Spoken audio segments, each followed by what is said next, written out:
Good evening, everyone. Welcome to the City Council regular meeting. I'm calling this meeting to order. The time is now 6:30. Please stand and join me for the flag salute. Ready, begin. I pledge allegiance to the flag of the United States of America and to the republic for which it stands, one nation, under God, indivisible, with liberty and justice for all.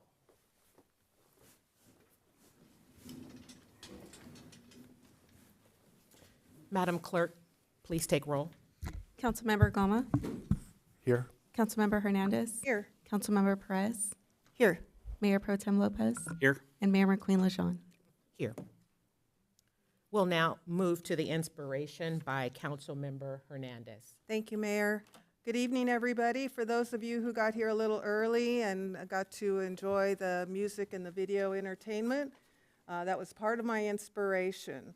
Hopefully it gave you an opportunity to kind of come in after your long day of wherever you were, probably busy, in traffic. Gives you an opportunity to come here and just kind of decompress for a moment. It's a little social experiment. So I'm going to talk just a little bit about music and how important it is for us as a society and for myself personally. Music is a magical language that everyone can understand, no matter where they come from or what time they live. It's been part of our lives for a long time, and it's super important to us. It makes us feel all sorts of emotion, helps us remember where we come from, and brings us close to each other, whether it's a song that makes us feel happy or a tune that helps us relax. Music is like a special friend that always is there for us, making life brighter and more fun. It's like emotional language. It helps us express how we're feeling inside. It has this amazing power to affect our mood. Not only this, but music has a special way of triggering memories. When we hear a song from the past, it's like we're transported back in time. Music isn't just for fun either. It can also help us feel better when we're not doing so great. I've had to use music a lot this year. We can use music as a healing potion for our souls. Whether we're feeling sad or stressed out, music has this magical ability to soothe us and make us feel understood. It can even help us relax and sleep better at night. So next time you're feeling down, just turn on some tunes and let the music work its magic. Music culture is super important because it shows who we are and where we come from. Every culture has its special music that's been around for a long time, whether it's the lively beats of drums in Africa, the peaceful sounds of flutes from Native American tribes, or the beautiful tunes of classical music in India. Each type of music tells a story about the people who make it. I wanted to, my selection of music tonight was in honor of Black Heritage Month. But I really just thought I wanted to do something tonight that was going to take us a little way away from politics and the chaos on the outside world, something that would bring us together, and I thought music is something that we can all relate to.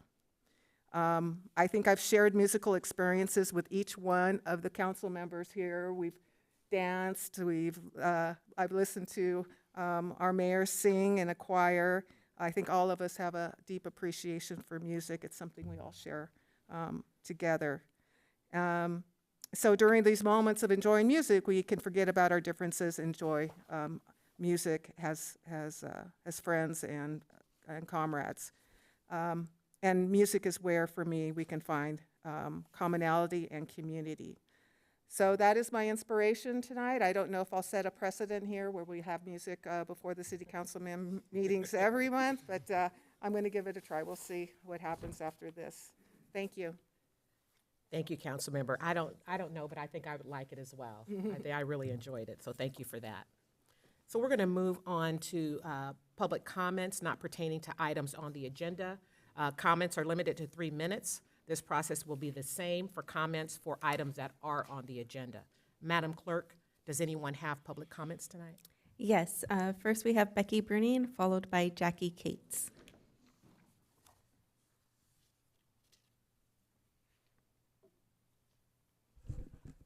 Good evening, Mayor, Mayor Pro Tem, Council, staff, and audience. I'm here representing Real Guppy Outdoors tonight. On Thursday night, we're having our 3rd annual open house, 4:30 to 6. We'd appreciate it if all of you would come, join us. We're going to have hors d'oeuvres, and you can see exactly what it is we do with the kids. Fourth Sunday of every month, we're out at the end of Hueneme Pier, 8 to 11. Thanks. Thank you. Jackie Cates.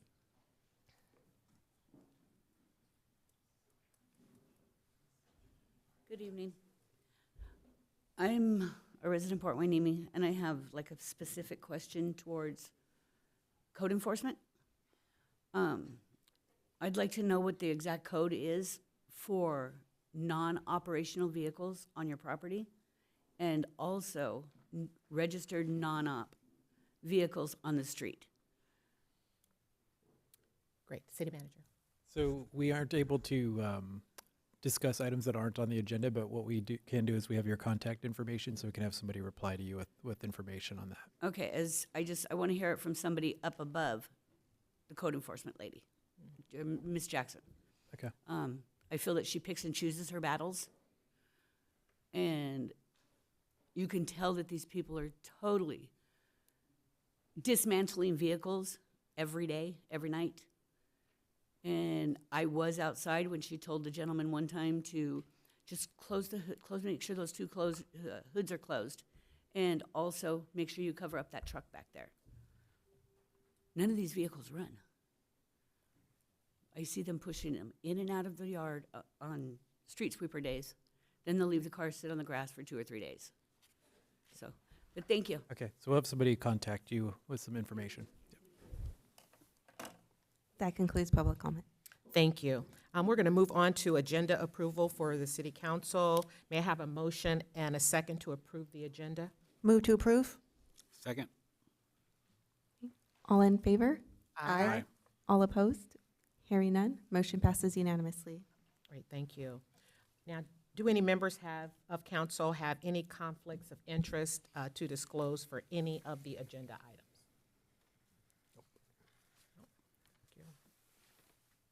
Okay, we're going to move on to our presentations.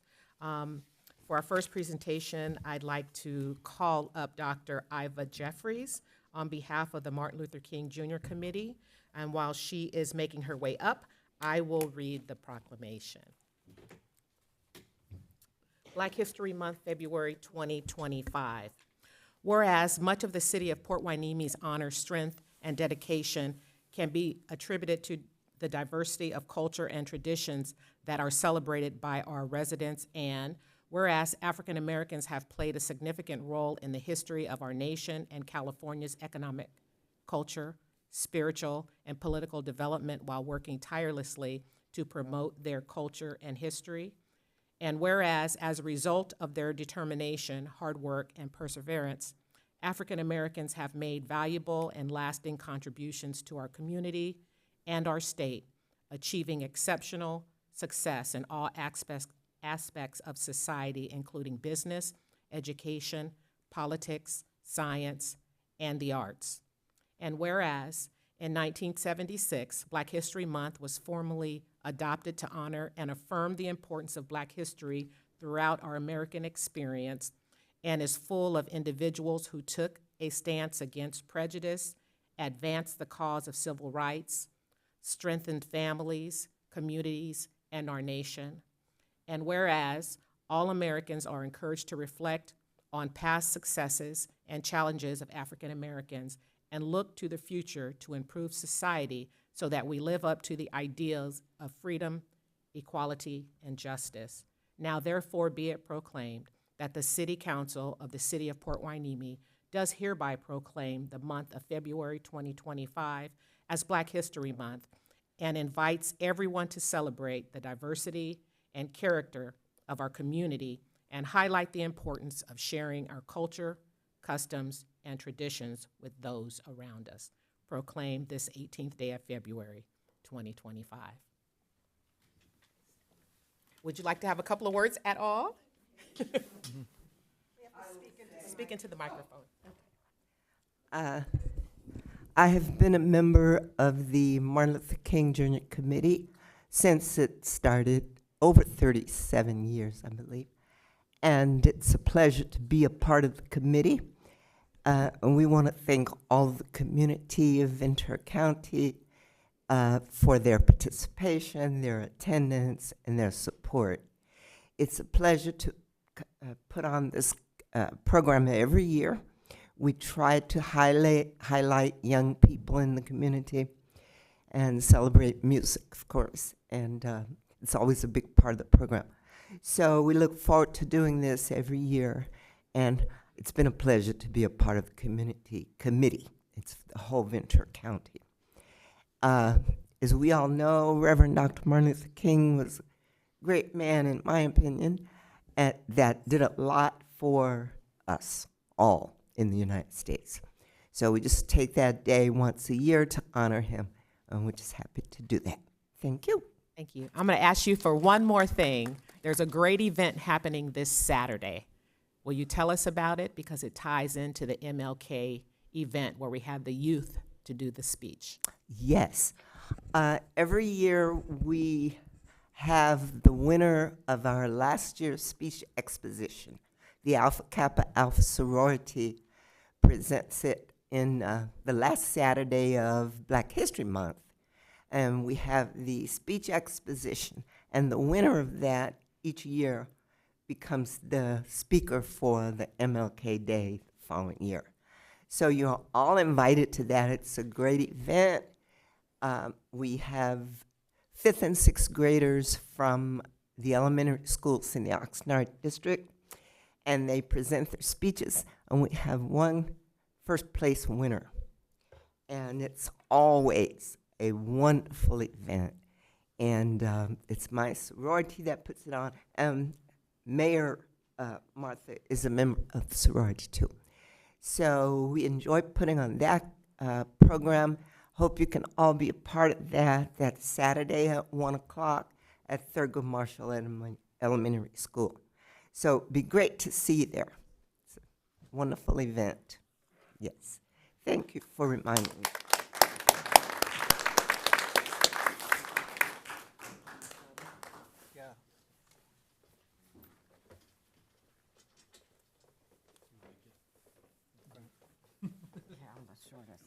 Stand on my tiptoes.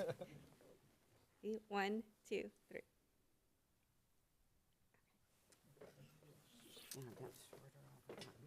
Don't like it.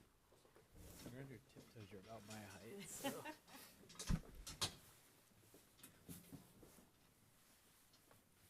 I'm going to take a quick liberty. So just in case you didn't get it, at Thurgood Marshall this Saturday, the top 20 children from the 20 elementary schools in the Oxnard School District will be presenting their speeches. And the winner of that speech, will only be one winner, will be presenting their speech at next year's MLK event, Ventura County event. So you don't want to miss it. I know Councilmember Gama had an opportunity to go, so it's really good if you want to see the children's present. Thank you. Now back to business. Okay. So the next presentation we have is, we'll call up Matthew Vestudo. And if you have others with you, you can bring them up as well. And then we're going to have Councilmember Perez to read the proclamation. Thank you. And Mr. Vestudo is the chairman of the Venturano Barbareno Mission Indians in Ventura County. And who do we have with us? Your guest? Haku Samtunet Eza Lopez. Haku Samtunet Mel Lopez. Welcome. I'll read the proclamation. International Mother Language Day, February 21st, 2025. whereas language is a complex form of communication consisting of sounds, words, grammar, and nonverbal expressions, it is conveyed through spoken, written, and visual means, reflecting the cultural richness and diversity of the human experience. And whereas language vary across the globe by country, region, and culture, and one's native language, often referred to as a mother language or mother tongue, is the foundation of cultural identity and heritage. And whereas certain languages and dialects are fading or disappearing, resulting in the loss of unique customs, shared memories, and cultural knowledge, nearly half of the world's 8,300 plus languages are endangered, with roughly one language vanishing every 2 weeks. And whereas February 21st has been recognized as International Mother Language Day to promote the preservation and protection of all languages, fostering linguistic and cultural diversity, the 25th anniversary of this observance marks a quarter-century of dedicated efforts to safeguard linguistic heritage, emphasizing the critical role of language in protecting cultural identity, advancing education, and cultivating more peaceful societies.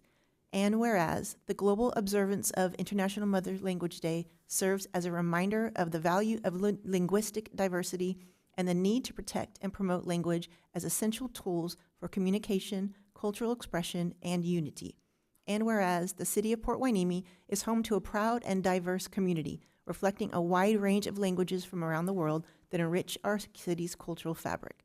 Now therefore be it proclaimed that the City Council of the City of Port Hueneme does hereby proclaim February 21st, 2025 as International Mother's Language Day. Would you like to say a few words?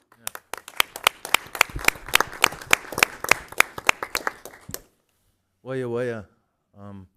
Samtanat Masachik na mama. Samtanat Sakuta Showet, Kasila Matthew Vestudo.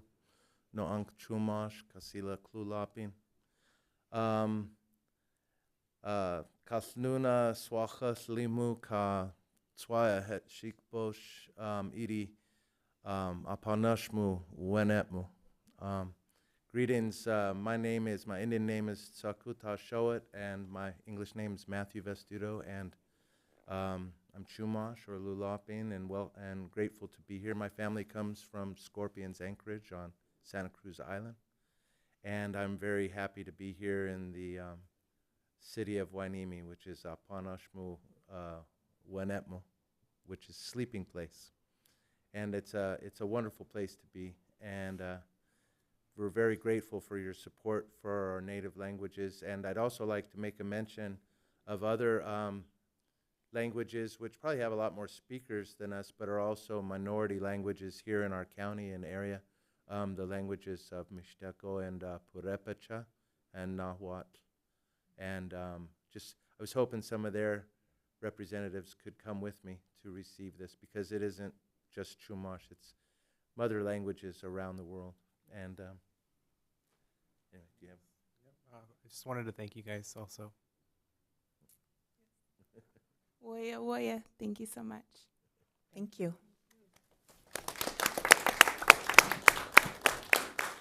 Photo op.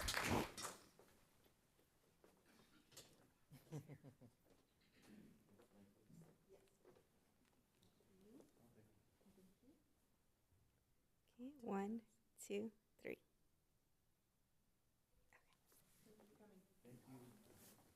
Thank you. And thank you.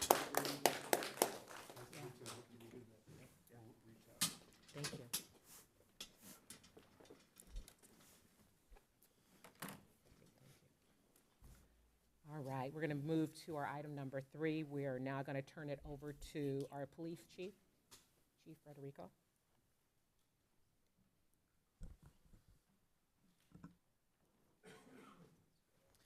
Good evening, everyone. I'm here tonight to present to you your newest Port Hueneme Police dispatcher, Nikki Scotty. Nikki, do you want to come stand up here next to me while I... So Nikki was born and raised in San Pedro, California, and is the youngest of 6 children. She became a mother to her 2 sons, Christian and Andrew, very young in her life, but she always knew they were the biggest blessings she would ever receive.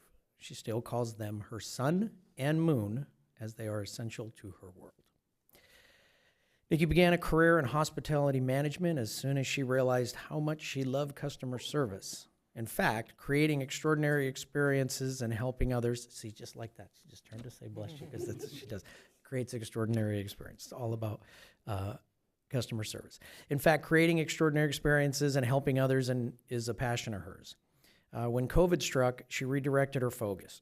She decided she wanted to focus her efforts on helping people in a different way and wanted to work in public safety. It's a calling for many, and she got that calling. She moved to Rio Rancho, New Mexico with her family, and it was there where she applied to be an emergency dispatcher. She completed her academy, receiving her Public Safety 911 dispatcher certification as well as emergency medical dispatcher certification, and began dispatching for the city of Rio Rancho and Sandoval counties, police, fire, and EMS. Her heart for helping those around her was not going unnoticed, as she soon was assigned as the very first mentor to the new mentorship program at that agency. With this role, she was now assisting and supporting new recruits as well as completing training and serving as an active member of that agency's peer support team. With her boys now grown, Nikki returned to school to complete something she started so long ago. She attended college around her work hours and obtained her associate's degree in criminology, as well as an associate's of applied science and integrated studies, a sociology degree, and a general studies certification. Nikki told me when she moved back to California in September of 2024, she knew she wanted to continue dispatching, but was determined to find an agency that would be a perfect fit for her. She was absolutely thrilled when the Port Hueneme Police Department extended a job offer to her. She was confident this is where she wanted to stay. Nikki feels honored to work alongside such amazing, skilled, and passionate professionals who share the same vision for their community that she does. She's excited to be a part of a team and wears the name City of Port Hueneme proudly. And I have to tell you, just like police officers, agencies are in demand for dispatchers and police officers. So when people choose to come here and they get their choice of cities to work for, it should make you all proud to be part of the bigger picture of the city. So, and in the short time she's been here so far, and in training and impressing her trainer, one of our most tenured and experienced trainers, Lynette, who's here today, has been very impressed with her skills and abilities, but her personality too is winning over the crew, as you can tell just from her background. So, folks, let me introduce you to your new dispatcher, Nikki Scotty. You want a minute? Want to say anything? Thank you so much. Great. Anyone have any words? Were you done, Chief? Okay, great. Councilmember Perez. Thank you. Welcome, Nikki, to the city of Port Hueneme. You know, my husband has been with the agency for 30 years, Sergeant Perez. So I know a lot about what the dispatchers have to go through, having sat in dispatch and seen what they do. You guys are amazing. You don't get enough credit for what you do. You don't get enough appreciation and mention in the things that you do. You are also first responders, so, and we appreciate everything that you do. Without you and your ability to do your job appropriately, our officers can't get what they need in order to do their job. So we thank you for choosing Hueneme, and we appreciate your service, and we appreciate your family's service as well. Dittos to everything you just said. But yeah, thank you for choosing the city of Port Hueneme. As you can tell, I don't know how long you've been in our city, but we are very unique. You have to really want to come here to be here, and having you select our city and us select you is it's just a match made in heaven. And we really look forward to a long career here in the city of Port Hueneme. So thank you. Welcome, Nikki. Glad you're here. I've worked with law enforcement for over 30 years, and I know how difficult it is to fill that position of dispatcher. You're highly desired. It's a tough job, and I just want you to know that I appreciate you and the rest of the dispatch team, and I wish you well, and I know that you, based on what we've heard, you're going to do a great job. Congratulations, and welcome to Port Hueneme. Sounds like you hit the ground running there, Nikki, so that is awesome. And you get to break in our new dispatch office when that thing opens, so that's exciting. But thank you. Thank you for choosing Port Hueneme, and we look forward to your many years of service here and giving service to our community. Thank you for picking us. Great. And what everyone else said, also would like to say, it's really good to hear our chief when he reads up on the new folks that we have here. He uses words like, they're happy to be here. It's a perfect match.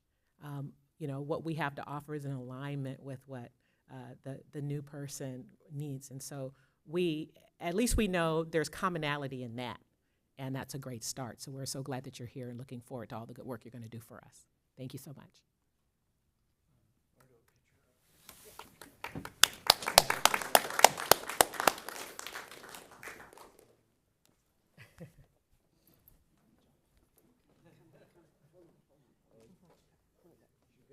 Yeah, I gotta go up my tiptoes.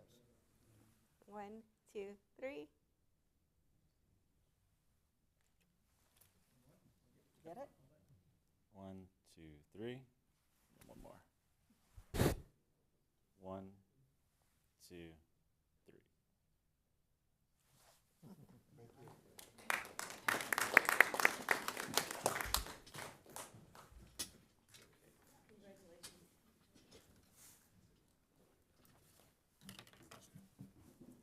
All right, so we're going to move on to our presentation number 4. We're going to go to our city manager, Mr. Vega. Thank you. Yes, and I'm going to introduce Fred Camarillo, our Public Works Director, who will be taking us through an update related to traffic and pedestrian safety improvements. Last year we had done several, we'd had several discussions about some measures we were implementing about traffic and pedestrian safety, and we had said we'd come back and do some periodic status updates on how those were working. And so we wanted to do one of those today, talking about some of the recent improvements, but also some of the things that we have in progress. So with that, I'll turn it over to Fred Camarillo, our Public Works Director. Good evening, Mayor Pro Tem, members of the council and of the audience. Several of these things that are on this presentation are things that you've previously heard about before, but we also mentioned that we would be bringing these back to you to recap what we've seen, what we've learned, and bring you up to speed on what's happening. This is just the cover slide here that talks about some of the things that you're going to see in the rest of the presentation. And with that, I'll just go on to that. So this first item is pedestrian safety. Back in September of last year, we did some measures out on Surfside Drive with the rectangular rapid flashing beacons, which is that top picture there. It's the sign with, if you've driven by them, you see it, where it's a quickly flashing light to alert motorists that there's someone that's going to be crossing the street. So we installed that out right out by Surfside 1, and further down over by the curve on Surfside, down by Surfside 3 there, that lower picture is a different sign that identifies for traffic coming by that there is a crosswalk there, and to be mindful that there are pedestrians that could be crossing. Some other things that we did, which Mr. Gama was the lead on, was the Reflect Yourself campaign. So that's something else that not directly done with our public works staff or our PD, but it was another thing that was implemented. With the items that we have up there, we've had a very good response. There were several people that lived down on the beach area that were concerned about speed on Surfside Drive, and we have seen less and less complaints as time has gone by. So we're thinking that that's something that is being well received. Here's the Panoma Street signs. In May of last year, the council approved an 18-month pilot program. We had some complaints, several complaints on Panoma where speed was an issue. That area also had a couple of different items. Parking was an issue as well. Some of that also was because we had red curb in some locations. So there was speed, line of sight issues. So council authorized for us to go ahead and put stop signs there on the locations listed. That also has been working out very well. We haven't received any complaints out of the area with the stop signs, which now stops traffic, but we also haven't had any accidents out there. So it's something that hasn't caused confusion for our residents by putting those in place. And then this project will go ahead and be done, well, the pilot portion of it will be done in November of this year.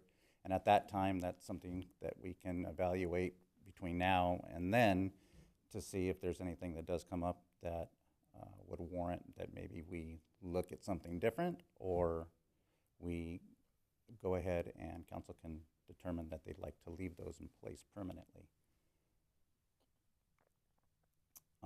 The speed cushion program, we've had that policy we had adopted by the council in 2023. We have the policy and the requirements for it listed on the city webpage and our public works page. Since this was adopted, we've had 8 requests. You can see down below there that there's 6 locations that have received them so far.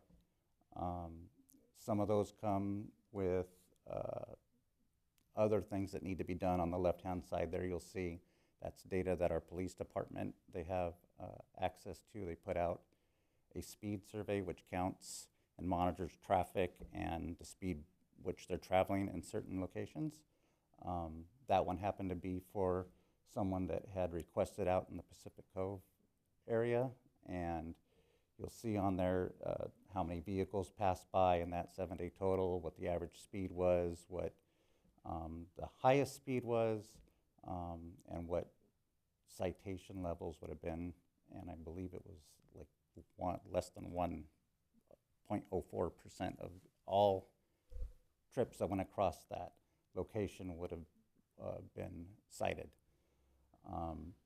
But we do still go ahead and accept them. As a matter of fact, this morning we had one additional one on Joyce, between essentially the end of Joyce Drive all the way to J Street. So we'll take a look at that and fit that against the requirements for the policy, and if it's warranted, then there's other things that the requester needs to do, which, filling out a survey and getting the neighboring residents to also want to go ahead and move forward with that. So we're with that, again, that just came out this morning, so we'll be taking a look at that as well. Speed study, as you'll recall, in October of 23, we went through a whole, you authorized a study, we looked at all of that. Our traffic engineer made recommendations for speed limit changes. There were 12 that were listed that were recommended to be changed, all lowering speed limits for pedestrian safety. And you see them listed there on the left-hand side with some of the bigger ones, the bigger streets, Patterson, Victoria, and Channel Islands there on the right.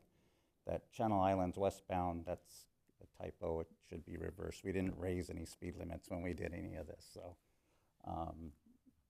And since then, since we've done all this, we did give a 3-month grace period.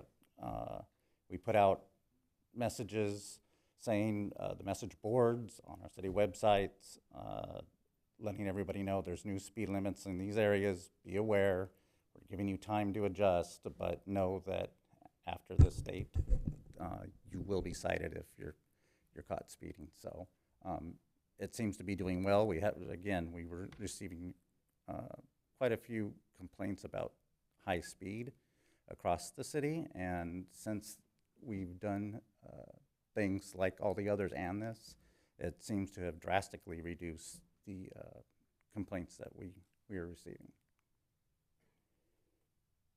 Surfside Drive, the rubberized raised median down there. Again, this was a pilot program that was approved in July of '24. We got them installed in August. The complaint there, as you can see in that top photo, was cars going around and doing their donuts in that intersection, creating a lot of havoc. So we got those placed down. They seem to have worked very well. The complaints in that particular area, which extends about 300 feet to the east or south, if you want to say that, has stopped that problem in that area. But we have noticed that where that ends, we've noticed some other areas that have picked up where people are deciding to try and perform those things, even including our beach parking lot. So again, this is a pilot project. It's something that we're looking at. It obviously worked here because of the number of complaints. And even though we've noticed it other places, we haven't received the same amount of complaints as we were receiving down there. And our city manager actually was interviewed by, I think it was ABC, right? And after that interview, we got several requests through the city manager's office from other agencies wanting to know what we use, where did we get it, how much does it cost, and we believe several of the other agencies that contacted us have ended up trying something like this as well. So it's worked out well. Designated truck routes enforcement. We're working with PD on that. They're trying to make sure that we didn't have trucks going off the designated truck routes, which are the red lines in that map. One of the things that was causing a complication was the city of Oxnard's truck route map showed that Pleasant Valley from J Street through Ventura Road was a designated truck route. So it made it difficult, if not impossible, for our PD to cite on that section of Pleasant Valley Road, because if they were to do that, then they could be challenged. So we reached out to the city of Oxnard, and they went through their process and cooperated with us and updated their maps, which allowed our PD to now go ahead and enforce in that section of the road. Very, very important in this area, because on Pleasant Valley there we have Bard Elementary School, so you have large trucks going over there by the elementary school, and not being a designated truck route, the road isn't designed to handle that kind of traffic load, so it wears the roads down sooner than they should be. So that seems to be working out very well too.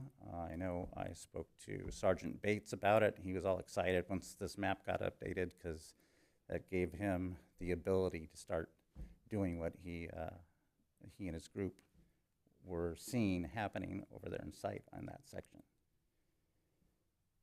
San Pedro, as you all know, we had problems with, again, line of sight, speed, and lack of parking.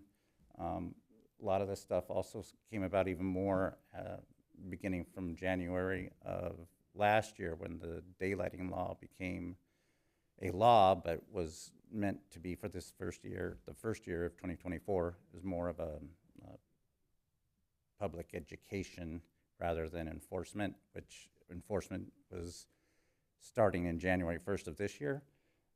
But we worked with the Navy base and got their buy-in. Council approved removing the parking restriction on that side there of San Pedro that borders the Navy fence line. We also, one of the requests from the Navy was that we pass an ordinance that limited oversized vehicles so they would not park there, so it would be less of a security risk. And we did that. Well, you did that. And we've received very few complaints about anything. Everybody seems to be liking the ability to park over there. Creates a lot more space for them. So that seems to be going really well. One of the things that did happen with that, though, as we allowed parking there, people were saying that people were kind of using that as a dumping spot for litter.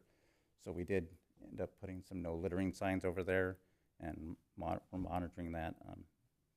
It seems to be not as big of an issue. The dedicated left turn signal on westbound Hueneme at Ventura, that had come up a few years ago. And at that time, it was looked at, and it was determined in that analysis that a dedicated left turn signal was not warranted at that time, but there were some other things that were mentioned as follow-ups that could be done if budget permitted it. So, and we went ahead and followed up with that, which was a traffic count, essentially, turning movement analysis. Our traffic engineer conducted that study, and it indicated that based on the information that it wasn't recommended or required based on the traffic counts at that point. However, I mean, it's also something that can be looked at. We asked him for a very preliminary number of if we wanted to do that, what would that take? And he gave us an estimate of changing, because it's not as simple as just adding an end piece on the pole.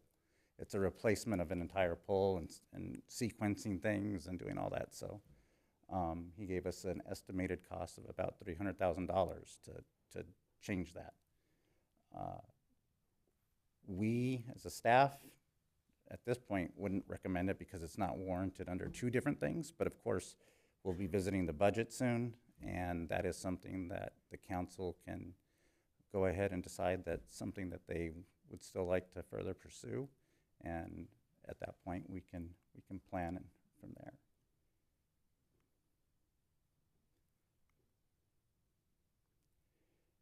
I'll stop there for a minute and ask you if you have any questions on any of this stuff so far. I do. On the second update regarding Panoma, where you added the stop signs and removed the red curbs. Yes. I imagine because of the new law taking effect, you had to put the red curb back? No. No? It doesn't apply? Well, you don't, red curb isn't required for that, so. But no parking is the still no allowed? parking is still in effect. Got it, okay. At the time we did that, though, too, one of the things that we were looking at, because we have the bus stop that goes down Panoma, and we had reached out to Gold Coast to see whether or not that was an option to reroute or do something different. At that time, they said no, they didn't want to do it. We've since learned more recently that they want to now go ahead and remove that. And if so, then we could remove all the red curb that is out there that's dedicated for the bus route. So that would open up even more parking in that area, so. And one additional question, which I just heard, I learned about, I did not know. Truck routes, the road is paved differently than regular roads? They're designed for carrying the heavier truckloads. I mean, it makes sense. I just never thought about it, but I guess it totally makes sense. Okay, thank you. I don't have any further questions. So the red line stops on Ventura Road and Channel Islands and goes to Victoria for the truck route, correct? Yeah, let's see. Let me go back to the map. Yeah, that was it. Nope. Where'd it go? One more.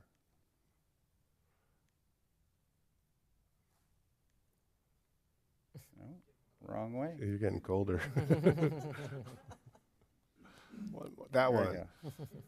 So what I notice is we have a lot of trucks that I think they think saves them time, but the banana trucks coming off the port, they head down Ventura Road to deliver their container to the 2nd Street Bridge area. So does that mean that they shouldn't be going down Ventura Road past Channel Islands?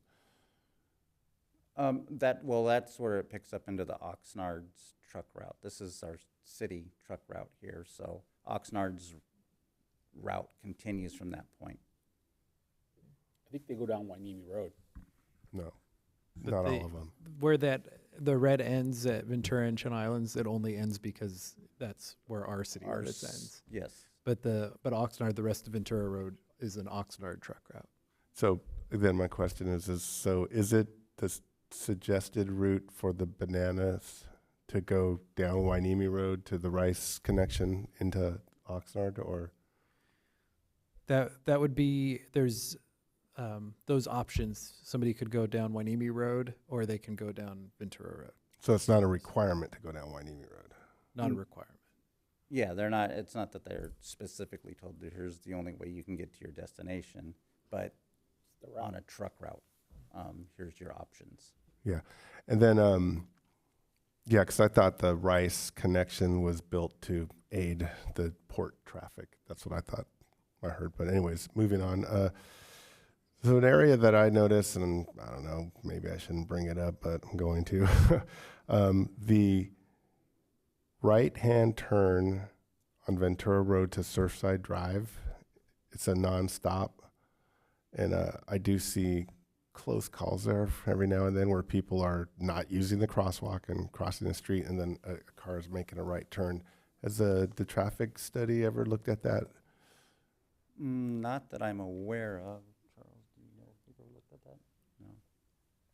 Yeah, I was just maybe as the beach gets really busy, I see people that don't go to the crosswalk and then they cross the street and then a car comes and doesn't have to stop, and it's been something that I've noticed from time to time. But And it's something that we can certainly take a look at. and I do appreciate all the effort that has been taken to try to communicate to pedestrians, and if pedestrians are listening out there, reflect yourself. Wear some colorful clothes. Why does everybody wear dark clothes? I don't get it. Anyone else? No? Back over to you. All right, see if we go the right direction this time. So some things we have coming up. We applied for a SCAG grant for some more RRFBs out on Hemlock Street. You can see identified there. And we were told in December that we were awarded $70,000 for that project. So we'll be able to work in conjunction with the City of Oxnard, who wrote us a support letter, as well as the Oxnard School District wrote us a support letter for that project. Important for us, because we have that section just south of Hemlock. Those children that live in that area go across the street to school. So that will be not only a benefit to the general residents in there, but also for the children that are walking across the street attending school over there. So we're waiting to hear. You'll have an item coming back to you too. We need to have the council approve a resolution for acceptance of that, but we're waiting on them to get us the draft language for that, and so we'll be bringing that to you probably next month or maybe April. So we'll have that coming to you. And citywide parking study, again, with the daylighting law, the ADU laws. Again, parking is becoming a premium that we hear from many areas throughout the city on getting more and more difficult to find parking. So November of last year, council authorized us to conduct a parking study, which is underway right now. Our traffic engineer is in the data collection portion of that. You can see the schedule there on the bottom. So as they move forward with their collections and then start putting together an analysis of options that we'll have to try and alleviate some of those parking concerns, that will all get wrapped up into a draft report and then a final report that will come back to you ultimately with some alternatives that you will be able to consider. And at that point, we'll be able to move forward with your decision and with the help and guidance of whatever's put into that report. And that's it, unless you have any questions on these last two items. Councilmember Hernandez. I may have zoned out when you said this, but what's the difference between primary and additional? How do you define those two terms? What do you mean by primary? What do you mean by additional?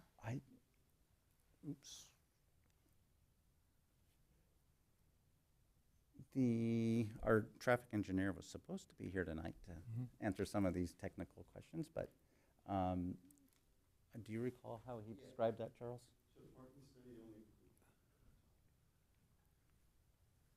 The parking study only includes the primary areas, the green areas, because that's where we receive the most complaints. And then the yellow areas are like single-family residences, and that's not going to be evaluated with this parking study. They gave us the option to do that if we want to do that later. So Very good, thank you. That was primarily due to cost. We had freed up, I think it was something in the area of $20,000 to be able to do the parking study. So we could either try to look citywide and find sort of more maybe generic ideas, but we decided to identify those key areas with our traffic engineer that we get consistent complaints about parking on, and we focused on those with the idea that specific recommendations will come forward, but then some of those we do think will be applicable citywide. So we kind of worked with our engineer to identify those.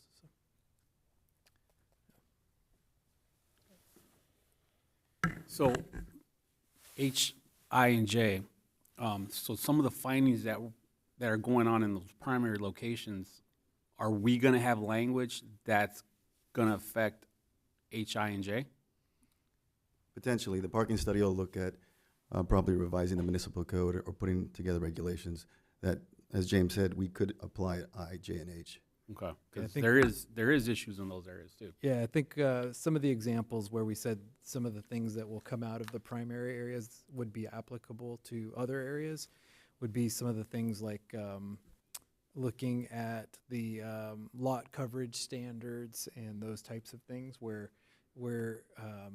if that recommendation comes forward, that would be applicable citywide. So we still, the reason those are highlighted and you know, some areas aren't highlighted at all, but those areas are still highlighted, is we still wanted to keep those in mind, but we were focusing on the areas that we get 99% of the complaints with the first priority and that with that limited funding at this point. So.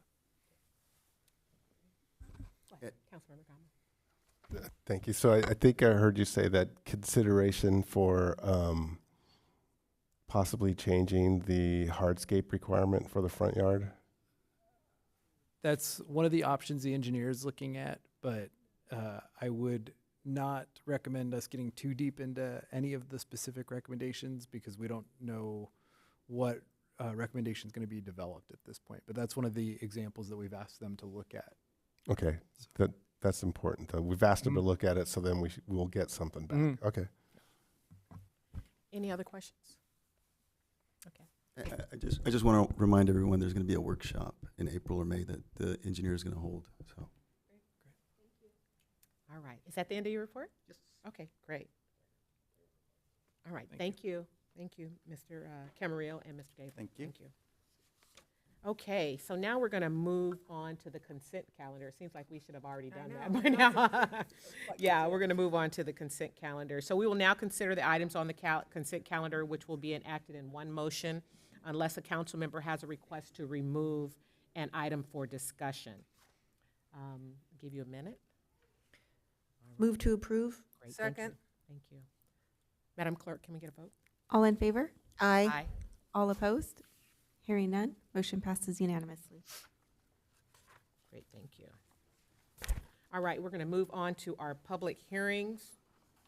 Madam Clerk, do you have proof of publication as required by law and a complete file to report of the reports and exhibits? Yes, Madam Mayor. Will staff please present the report? Yes, and I'll hand it over here in a moment. I just wanted to introduce, give sort of the overarching introduction for both public hearings on the agenda today are related to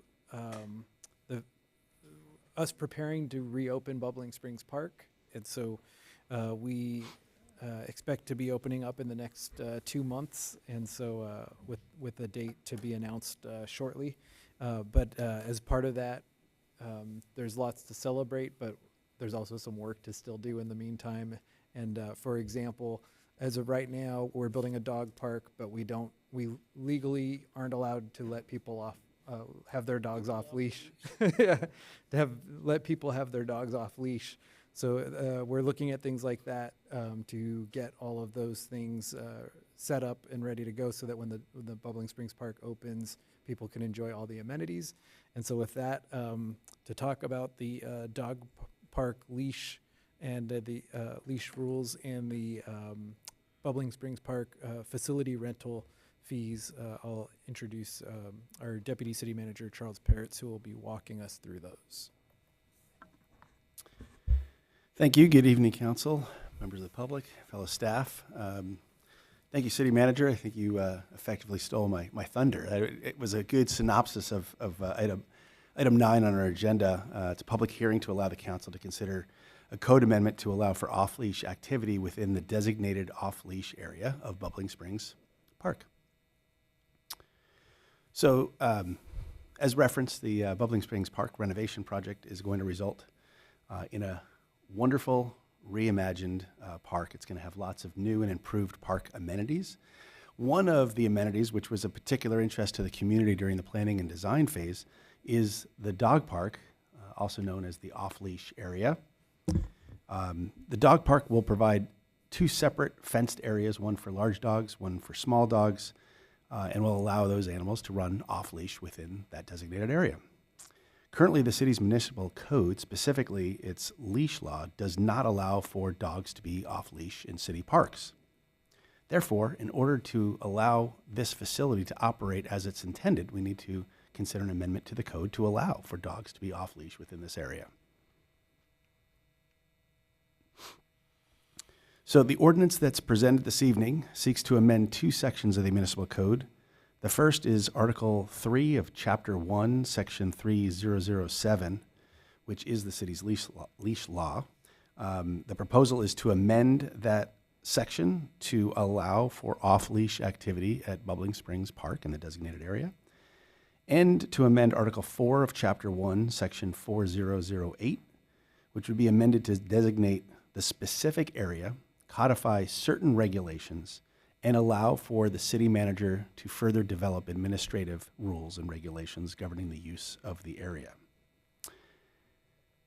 In conclusion, just to be clear, the changes that we're speaking about, that we're proposing the council consider, would be applicable only to the designated area within Bubbling Springs Park. It would not amend the code in any other way. There would be no allowance for off-leash activity anywhere else.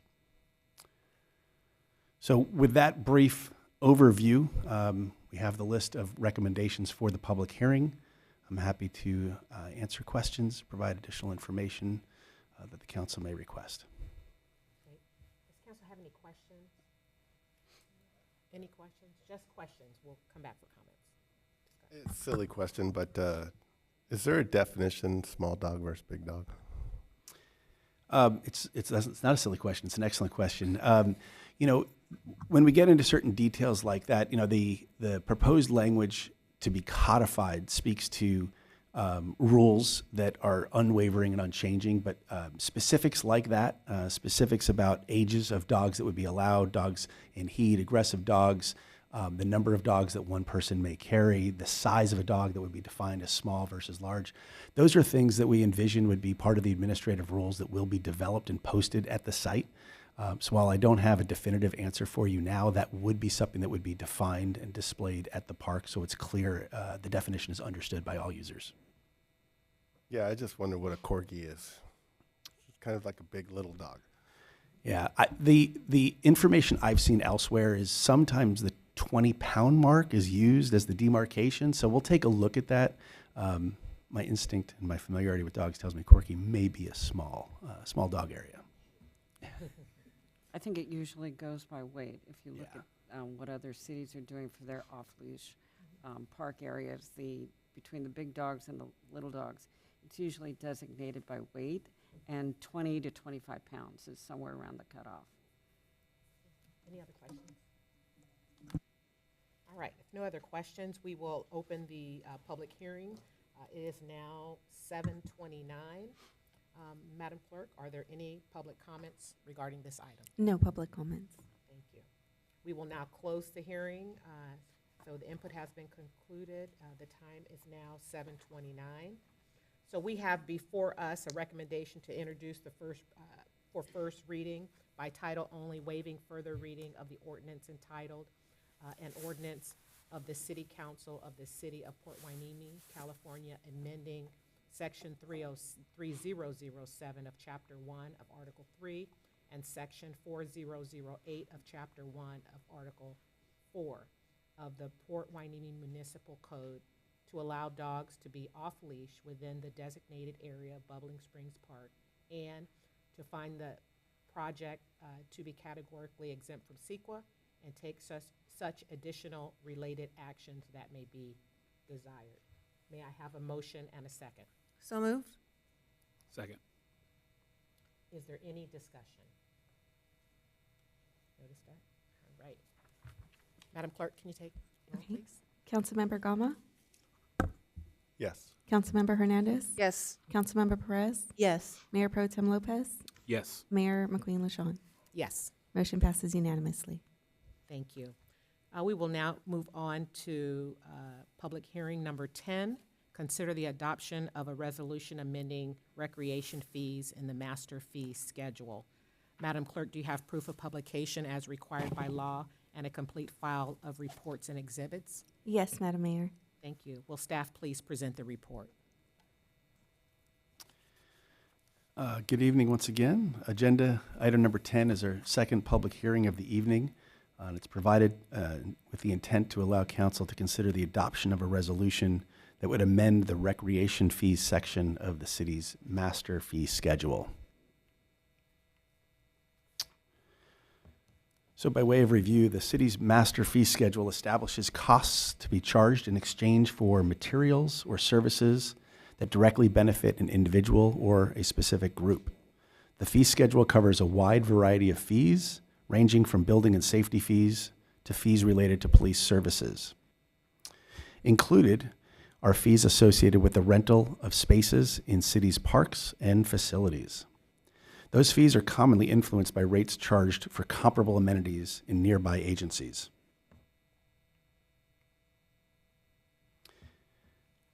As discussed before, the Bubbling Springs Park renovation project is going to redesign the park and offer new and renovated park amenities. None of the amenities within the park currently contain fees in the city's fee schedule. However, because the multi-purpose fields, aka the soccer fields, picnic areas, the community room, and the ball fields are all proposed to be subject to reservation, we are recommending that park permit fees be established for their use.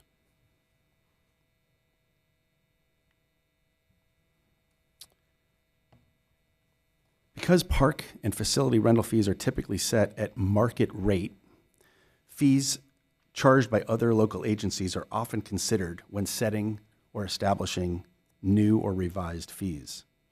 In this particular case, the city reviewed fees from 7 other agencies in Ventura County, including the cities of Ventura, Santa Paula, Moore Park, Ojai, Fillmore, as well as the Pleasant Valley and Rancho Simi Park and Recreation Districts. While agencies differ in their approach, all have some type of tiered rate structure. Staff is proposing a tiered rate approach here as well. The proposed approach provides one rate for residents and nonprofit groups and a second higher rate for non-residents. In establishing the list of proposed fees for field reservations, staff sought to keep the resident nonprofit rate at or below the average for such rates. For ball fields, the proposed amounts are closely aligned, although slightly higher than the existing fee for the use of Miranda Park fields. The multi-purpose fields are designed for 6 and under and 8 and under use, and as such are not comparable to full-size soccer fields. Therefore, the proposed fees are approximately 1/2 of the average resident fee found in other agencies. Non-resident fees were set to closely align with the average non-resident fee found in other agencies.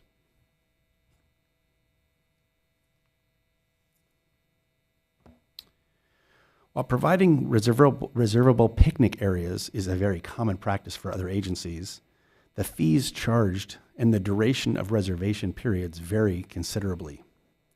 Picnic areas at Bubbling Springs Park are proposed to be subject to a 3-hour reservation period with the ability to add additional hours at a resident rate of $60 for the 3-hour period and $20 for an additional hour, or a non-resident rate of $90 for a 3-hour period with a $30 additional hour. The new community room, which is located adjacent to Ball Field 1, is proposed to be subject to reservation fees equal to 1/2 of the fees that currently exist to rent a classroom at the community center or the Miranda Park meeting room.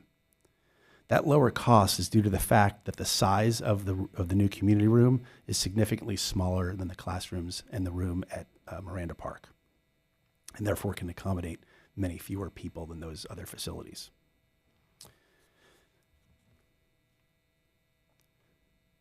That provides an overview of the presentation, and once again, I'm happy to answer questions the council may have. Are there any questions? So you're talking about the picnic area at the ball field, or are you talking about picnic areas on Park Avenue? So we envision right now, based on the park design, that there would be 2 covered picnic areas that would be subject to reservation. Okay. I guess my question would be for all the items that would have fees connected to them, are they all secure, meaning no one just can walk up to them and just use them? They're not, and the way we envision this playing out would be that if it's not reserved, it would be available for public use. But if an individual or a group wanted to reserve it to ensure that they had access to that facility, that option would be available to them. Okay, great, that makes sense. Any other questions? Okay. I will now open the public hearing and take public comments. The time is now 7:36. Are there any public comments regarding this item? No public comments. Great, thank you. Public input has concluded. I will now close the public hearing at the time of 7:36. So we have before us recommendations to adopt the resolution entitled, "A Resolution of the City Council of the City of Port Hueneme, California, amending the city's master fee schedule to revise recreation-based fees in the city's master fee schedule, and find the project to be statutorily exempt from CEQA pursuant to CEQA guidelines section 15273, rates, tolls, fares, and charges, and take such additional related action that may be desirable." May I have a motion and a second? Move to approve. Second. Is there any discussion? All right. Madam Clerk, please take a vote. Councilmember Gama, Yes. Councilmember Hernandez, Yes. Councilmember Perez, Yes. Mayor Pro Tem Lopez, Yes. and Mayor McQueen LaJean. Yes. Motion passes unanimously. Thank you. And thank you, Mr. Perez, for your report. We will now move on to business items. Number 11 being short-term rental regulatory options. Will staff present the report? Thank you.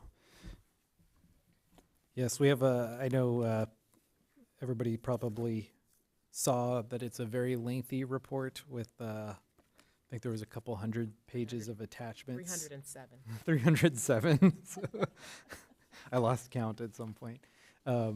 So I won't get into that level of detail. I think with the presentation, we'll try to keep it fairly high level. Obviously, there's no ordinance drafted at this point. The city council had gotten some public comments about some desires from the community members about short-term rental regulations. And the city council asked staff to prepare sort of an overview and of what could be done and maybe what other cities, neighboring cities have done. So we have a presentation focused on that. I think I'll sort of preview the recommendation, which I think are at the end of the presentation. Our recommendation is if we want to move forward with short-term rental regulations, we recommend doing some public outreach meetings and some community conversation type meetings, because I think there's a lot of options, and we won't be able to talk about every option. We'll talk about sort of the high level paths, but I think that there's more conversation with the community about what the key issues are that we are trying to address and that we want to address. So we'll get to that at the end, but we'll sort of start with an overview. So for anybody not familiar, a short-term rental is a rental of a home, apartment, or room that is for less than 30 consecutive days. There's a lot of, that definition is pretty firm. I think a lot of people will get confused over time, where people will say, well, I have like, somebody staying for 27 days. Does that count? Well, it's a 30-day cutoff. So a rental of 29 days is a short-term rental. A rental of 1 day is a short-term rental. And then a rental of 30 days or longer than that is not a short-term rental. So when we're talking about short-term rentals, we're talking about those types of stays for less than 30 consecutive days. And most frequently, people are familiar with Airbnb or VRBO as the two most frequent booking platforms. But and those are the easiest to regulate because we're able to see those and have access to that. But obviously, somebody could be renting a short-term rental by word of mouth, or it used to be Craigslist, or whatever the new version of that is. It doesn't have to be. It's not only Airbnb and VRBO that are the only short-term rental platforms. Those are just the two most common. So that's what we are talking about when we talk about a short-term rental. A lot of cities around us are starting to regulate short-term rentals. The city of Port Hueneme currently does not have any regulations restricting short-term rentals, which essentially means that people can legally rent out their properties for less than 30 days under our current code and rules. And we are aware of 14 that actually have registered with the city and pay transient occupancy tax. Those 14 total about $24,000 to $29,000 in taxes paid each year. So 14 total, it's not that amount for each one. It's 14 short-term rentals totaling $24,000 to $29,000. But when we just were doing research for this, we looked and found that there's closer to 50 short-term rentals advertised on either Airbnb or VRBO. So what that means could be one of two things, probably a combination of both, is that either some people are renting out units that aren't reporting that to the city and aren't paying TOT, and probably a combination of both, that some people probably listed it on Airbnb a couple years ago and then forgot about it and left it up. So the true number is probably 30 to 40 units would be my guess. And like we said, 14 are actually reporting to the city. So Can I ask one question? Sure. So, but there can be people who are on Airbnb and Vrbo, yes. Now those or are they really separate? you can list on both. You can list the same property on both. Okay. But do we know that we're not double counting something? I believe we're counting unique ones. Okay. So Thank you. yeah. And then one interesting thing for Hueneme, every city is different and every city has a different issue with short-term rentals. One interesting thing for us in Port Hueneme is that almost all of the listings are within the coastal zone. And so makes sense, people are listing them with the idea that somebody wants to come to Hueneme and stay for a week and go to the beach. So almost all of ours on the map show within the coastal zone.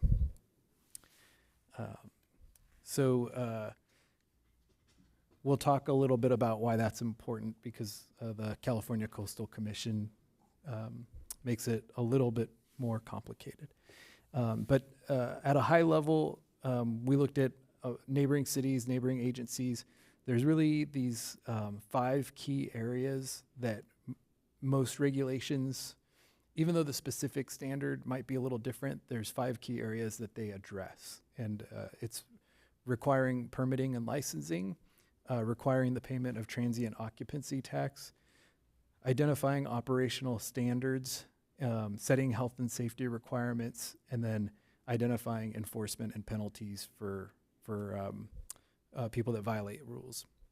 So within those, permitting and licensing, obviously requiring a short-term rental permit, a business license, those types of things. Usually the ordinances will specify which of those are required and what the fees are for those. TOT, transient occupancy tax, essentially a lot of places used to call it hotel tax. It's the same tax. So the ordinances will establish usually will state that short-term rentals will pay the hotel tax, and then essentially state how that's done. The operational standards is probably the key area that I think most of the complaints that we have gotten so far relate to, which is setting things like maximum numbers of units that can be rented, maximum numbers of nights that a unit can be rented, parking requirements, noise requirements, trash protocols, and the signage identifying rules and contact information if somebody's breaking the rules. And then health requirements are things like fire safety standards and compliance with building codes. And then, as I said earlier, usually the ordinance will establish fines and penalties for violation of any of those rules. So those are the key areas that short-term rental regulations focus on. We will show our 4 most neighboring agencies who have adopted regulations. We'll show a couple slides that show what they have set for each of those, and you'll see that they vary depending on what the concern was. So we mentioned that almost all of the units are within the coastal zone. This map that shows that blue line going through it shows everything on the left-hand side of that blue line is within the coastal zone, and most of the short-term rental issues and units that we see are within that zone. And that's important because the Coastal Commission has a mandate to protect and enhance public access to the coast. So they actually generally have said that they do not support an outright ban on short-term rentals. The Coastal Commission views short-term rentals as another tool to help people get to the beach. It's, you know, if you as a renter of these units, if this is the way that you can spend your vacation at the beach, then the Coastal Commission supports that as providing equal access to the beach. So they don't allow an outright ban, but they do allow reasonable regulation. They say that the regulations must preserve visitor access and address community concerns, and they typically require a local coastal program amendment to be approved by the commission. And some of the cities around us are actually working through that process now, so we'll be able to see pretty soon if, for example, Ventura's ordinance is under review by the commission, and we'll be able to see if it gets approved by the commission or if they have concerns with some of the rules that Ventura is implementing. And so some of the, one of the attachments was a chart showing all the different short-term rental regulations adopted by cities within California Coastal Commission. So looking at those, we saw some of the measures that Coastal Commission typically allows and supports. And those are things like limiting the total amount of rentals by neighborhood. So for example, saying 10% of the, only 10% of the units within the coastal zone can be rented as short-term rentals, or only, you know, either by kind of a ratio or even like a number, like 50 units within the coastal zone, something like that. The Coastal Commission also allowed for rules, for cities to adopt rules saying that ADUs or affordable housing could not be used as short-term rentals. We haven't heard this so much in our complaints, but it is a common concern when short-term rentals are discussed is that there is an argument that they increase the price of housing because it's essentially another path for people to turn a housing unit into an investment and purchase a property with the intent of renting it out, whereas previously that would have been a unit that somebody could have actually purchased and lived in. So there is concerns related to them impacting housing stock available and affordable housing in particular. So the Coastal Commission has allowed some restrictions where ADUs or affordable units can't be used as short-term rentals if cities say that the intent of those is to allow for affordable housing. Mr. City Manager, can Sure. I interrupt you? I'm sorry. Sure. So I just want to get this correct. So if somebody came to the city and said, I'm going to build an ADU, and we approve it, and then they realize there's more money to be had in a short-term rental situation because I'm in the coastal zone, so then we would be able to shut it down, or would they be able to reapply and say, well, no, I want to be a short-term rental? So as of now, the Coastal Commission has said that it would allow cities to say that's not allowed. So we don't have an ordinance drafted yet, but the council could direct staff, if we were going to move forward, to draft an ordinance saying we don't want short-term rentals to be allowed in accessory dwelling units or affordable housing units. So that power exists right now. Is there a situation where somebody would say, well, when I was building the ADU, I didn't have the option. Now I have the option. So now I want to go in the other direction. The only way I think that could happen, and I don't know if we did this, but I know when ADUs were first allowed by the state, a lot of times they were required to have a covenant saying what they could and could not be used for. And so if we, for example, decided that they should be allowed in accessory dwelling units, then that's something we'd have to look at, is whether people have those covenants and what we'd need to do at that point. But I think the intent of what we're saying is the inverse of that, though, is that the Coastal Commission has said we can protect ADUs and affordable units. So, you know, we have the ability to keep those from becoming short-term rentals if the council chose to do that. So, I have a question. Go ahead. So in areas that are not in the coastal zone, Mhm. but are in Port Hueneme, Mhm. we're not going to have language like that restricting ADUs from being short-term rentals. It's ultimately up to the council. The council and the city have more authority over the areas that are not within the coastal zone. So the reason we're talking about the coastal zone is because pretty much the city council has the ability to regulate short-term rentals in the city. The only asterisk is in the coastal zone, the Coastal Commission has to approve what we do. So we started with knowing that most of our units are in the coastal zone. We're starting by saying, here's what the Coastal Commission has allowed cities to do in the coastal zones. But typically we can be more strict outside of the coastal zone. It just doesn't really make sense for us as a city because we don't really, from what we found, there aren't really many outside of the coastal zone. So, but even that goes back to why we started saying probably the next step is some community conversations, because I think some of the things we've heard from people are a concern that these are going to start becoming more widespread and that more people are going to start doing this. So some people have said we need to do something about these before they explode. And so that's yet to be seen. I think what we've seen everywhere around us, I think would say is Airbnb has peaked, and it seems like right now we're in sort of a downtrend.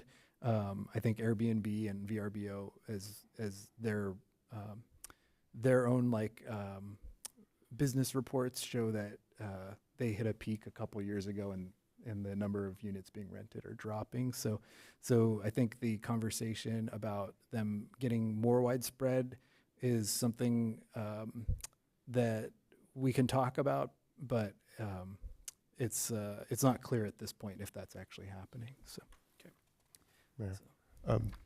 So it appears then that our issues with the coastal zone is HOA. The HOAs are going to be the second layer of the rule makers. And how do we supplement the rules, or do we lay the framework, and then, because I like Surfside 3, there's like a couple hundred units over there. yeah, and this is where it gets particularly complicated, and it's on this slide. So I'll transition back to the slide, but essentially it gets more complicated with homeowners associations in the coastal zone, because homeowners associations, if they had short-term rental rules in place prior to 1977, then they're allowed to enforce those. But if they have tried to make any rules after 1977, those actually require a coastal development permit. And I think one of the things we've heard and seen is that homeowners associations are actually sort of struggling to get regulations approved by the coastal zone. So whereas the HOAs have not been able to get the approval from the coastal zones, or have been told that they're unlikely to get approval for the coastal zones, so that's why they've come to the city asking for the city to adopt something that would be considered by the Coastal Commission.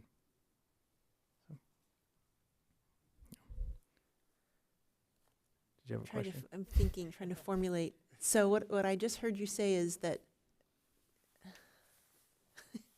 It gets complicated. Yes, it went right over my head. I think. So Okay. individuals or HOAs trying to get something passed in the coastal zone are leaving it up to us to try to get something passed, but how much luck are we going to have with it? I think that's really it. So the HOAs in the coastal zone have run into roadblocks, and Right. they've said, "Can we do something about it instead?" Are we going to have any And- authority to be able to do so? And the answer is we still have to go through the Coastal Commission, and they are taking some things out of our hands. Like, we can't just ban them in the coastal zone. For example, we can't say no short-term rentals allowed. But what our research did find is that usually if we have reasonable measures, then they've supported those reasonable measures. So And part of what you've given us is what the Coastal Commission is doing. Yeah. So then we have information or we know we can have some alignment with them. Yeah, so the list that we have right then beneath that regulatory measures supported by the Coastal Commission are generally the things that the Coastal Commission has approved in other cities around us. So when a member of Surfside 3 or 4 or whatever Uh-huh. says, there's a short-term rental and they had a bachelor party this weekend, and it was crazy, 30 people showed up. Mhm. Right now, we don't have the ability to go in and police it, other than you're violating the noise ordinance. It would have to be something in our existing code, like a noise ordinance issue, yeah. So, okay. So, yeah, and we'll get to that. We'll get to that in a couple slides. I think one of the things that we would want to make clear when we have our community conversations is I would always just caution people. I think sometimes people say, well, if we adopted this, then the city would be able to shut down that party. And the reality is we don't have staff that respond to code compliance issues at 2 a.m. other than the police, and I wouldn't recommend using the police to go after short-term rentals. So we likely won't have an immediate response whether we adopt a short-term rental or not. But what some cities do have is things like a way to contact the property owner, where the property owner has to post their contact information, where they answer the phone 24 hours a day, and then a resident can call that property owner and ask them to ask their tenant to, shut down a party or something like that. So. And I imagine even though we don't have an ordinance in place now, there's still the HOA who has their rules that will respond to things like that, so. Yes. Okay. And it's just that the HOAs, if they didn't have a rule pre-1977 about short-term rentals, then they Short- can't enforce Yeah, but short-term rentals, but they noise can and enforce other things, yeah. noise and all of those Yeah. things, nuisance type Yeah. things. So, so it's not a magic bullet, but it would give us some abilities. And so that's really what we're focusing on with this list. Some of the abilities that we would have in the coastal zone would be limiting the total short-term rentals by neighborhood, or with, like we said, a certain percentage of overall housing units. Restricting, not allowing short-term rentals at ADUs or affordable units has been supported by the Coastal Commission. Capping the rental duration, so no more than a certain number of days. Capping occupancy, no more than a certain number of people. Requiring 24-hour management of the units by the property owner, like we mentioned a moment ago. Requiring measures for parking-related issues, garbage-related issues, and noise-related issues. Posting clear signage with 24-hour contact information for the property owner and the operational rules. Ensuring the transient occupancy tax payment is required and paid. And then really, like we said a moment ago, most cities around us, when they've adopted it, they make clear that they're not going to have staff shut down a rental. You're not going to go kick somebody out because they're being loud. It's just, that's not the recourse. But what does happen is if the same property owner has multiple violations, then that's when the city says, okay, at this point, you violated, too many times, and we're pulling your permits, and you're not allowed to have a short-term rental anymore. So that's typically how most of the cities have enforced it. Mayor, I have a question. The 1977 date for audience information, what is the significance of that? Why before and not after? I believe it's when the Coastal Commission was established, yeah. Yeah, so if you made a rule before they existed, they honor it. If you didn't, they get authority or priority over it. Can we require large deposits on the property owner? For example, let's say the proverbial bachelor party gets out of hand and causes damage to public property in addition to, but can we do things like that? Yeah, we should be able to. One of the things we'll talk about are like the fees, and I think that's part of it. I didn't see deposit specifically, but I don't see why that would be. I don't see an issue where that would conflict with the Coastal Commission. So I think that would be allowed, although we'd have to submit it to the Coastal Commission. Yeah, I'm going to step out for just a second. Okay. So the comments with Mayor Pro Tem. Okay. And so a little bit more on the homeowners associations and short-term rentals. Any regulation significantly affecting short-term rentals in the coastal zone must align with the state law and be approved by the Coastal Commission. Like we said earlier, we were just the slide behind, but outside the coastal zone, HOAs and cities have broader authority to regulate or restrict STRs, short-term rentals. But it's that additional layer of that Coastal Commission review that causes the limitations in the coastal zone. There's a few cases that establish these rules listed here. And I think we covered all these, so I will go ahead. So we wanted to highlight, what we hear and understand are the potential challenges with adopting a short-term rental ordinance. I spoke about these in that prior slide at a high level, but in short, there were three main challenges that some of the cities cited: resource constraints, identification issues, and effective enforcement tactics, how to make sure those tactics are effective. For resource constraints, like I said a moment ago, cities noted they don't have, most cities don't have code enforcement staff working 24/7. You usually identify key times of the day that you would have them work. And so if they aren't working 24/7, if they aren't working evening or weekends, then there isn't somebody to respond to those issues right away. As we talked about before, and it'll be on another slide, one way to solve that would be having the property owner responsible for being the point of contact to address issues. So we'll talk about that. Also, just with limited staff and then budget limitations, typically even just things like monitoring for short-term rentals, cities now are contracting with a service provider who actually monitors and searches out the short-term rentals. So those are things that require some resources. And then permitting system, business licensing, all of those things require staff time to process. So those require resources as well.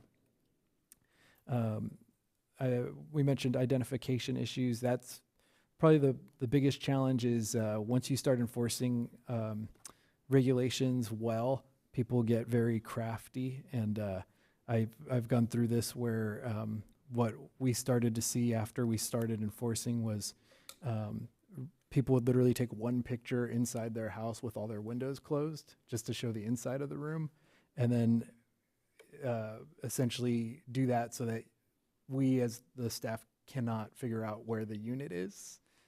Because if they're only advertising on Airbnb with one picture inside the house, you don't have any way to identify the unit.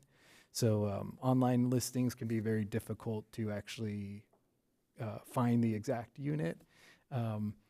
There are a couple of tricks to it, and a couple of contractors who are able to get like identifying information from even things like IP addresses and stuff like that. So there are some ways to work with that, but that goes back to resources. So and then what my experience was, even dropping the number of units that were advertised online from hundreds down to just a couple, there was still a concern from a prior community that there were still word of mouth rentals going on. There were still just people who had friends who every year would come rent their condo and have a party or whatever it was. And so obviously those are even harder to catch because you just you usually only hear about those when you get the call at 2 a.m. because they're having the party and they want somebody to enforce, but there was no other way to identify it ahead of time. So those are some of the issues. We talked about the effective enforcement tactics, like requiring the 24/7 property owner, property manager contact information, having a complaint hotline for neighbors and residents, online monitoring tools to track rentals, and progressive penalty structures up to the revocation of the permit. Those are typically the things that most of the regulations have that actually work. And so I won't go into these in detail, but those earlier slides where we said each of the cities around us kind of have these key areas, these are the detail of those. And there's slight differences. For example, Oxnard, you'll note, has a permit that costs several $1,000s. And by comparison, Carpinteria has a permit that costs about $400. Yes. Does the county have Yep. their? Because I was just thinking Silver Strand Beach is county. Yeah. Okay. I'll get to them there on the next slide. Similar, I won't go through everything, but another example is Oxnard has a 10% hotel tax. Carpinteria has a 12% hotel tax. So they all have the same areas. It's just that the specifics of the rules might be a little bit different.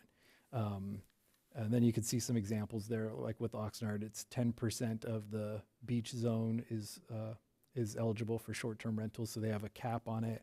They have a minimum 3-night stay and a maximum of 100 nights per year at each of the houses.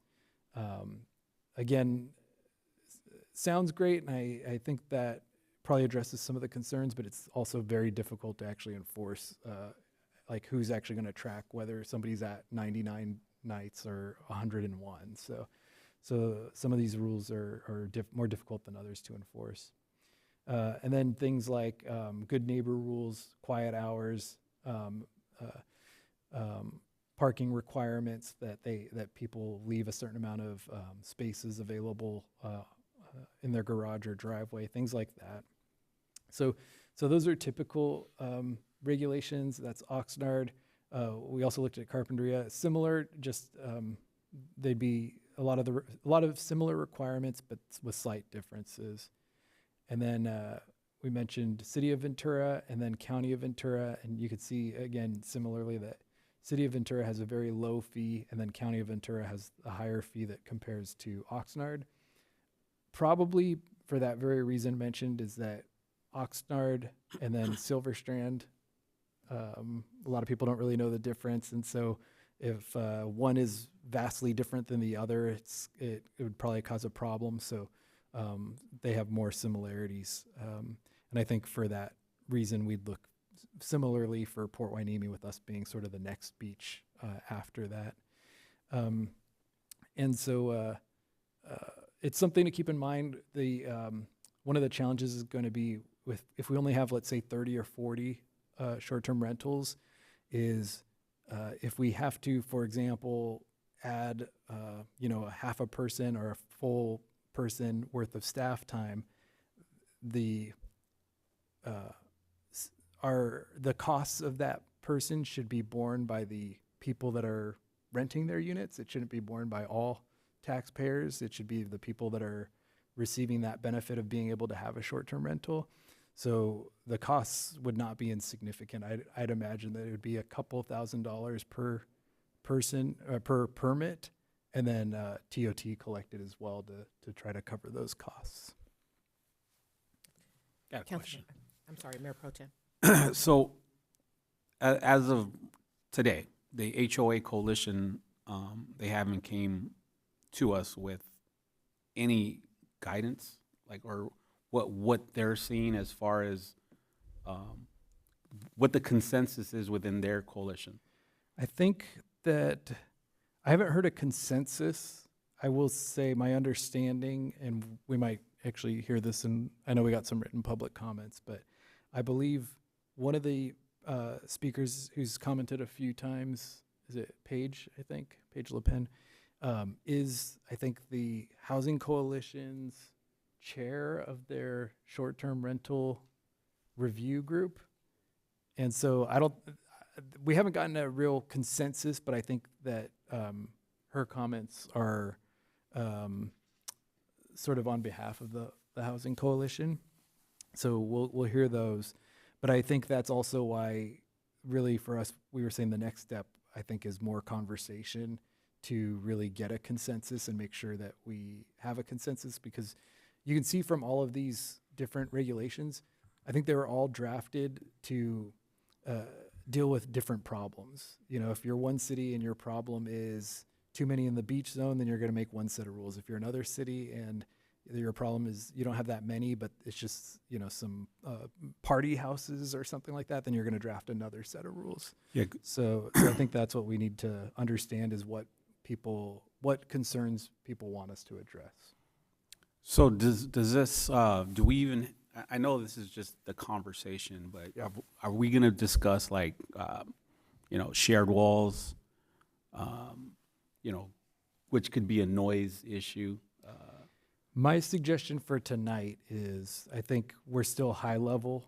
And so I would suggest sort of focusing on what option, which is the next slide, was there's sort of 4 options. And I think we select an option and then give staff direction to go talk to the community about that option, really.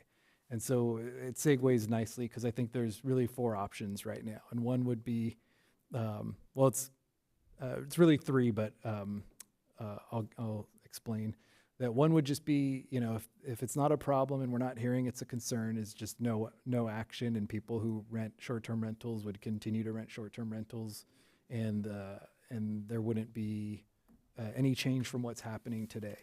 And then second option is what we're calling moderate regulation, introducing good neighbor requirements, And what exactly those are to be determined, but that would be what we'd be looking to do, is introduce good neighbor requirements, have a formal permit and license system, and the city would provide oversight, but probably go into that direction of requiring the property owner who's renting the units to really manage it and respond to concerns, with the city overseeing that.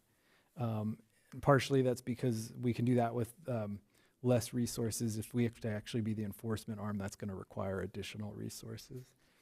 And then the third option would be the comprehensive regulation, which can be things like putting the caps on how many in what neighborhoods, having a zoning overlay or a district limitation, really getting into like pinpointing where we want short-term rentals and where we don't want short-term rentals, with stronger requirements, stronger enforcement penalties, and things like that.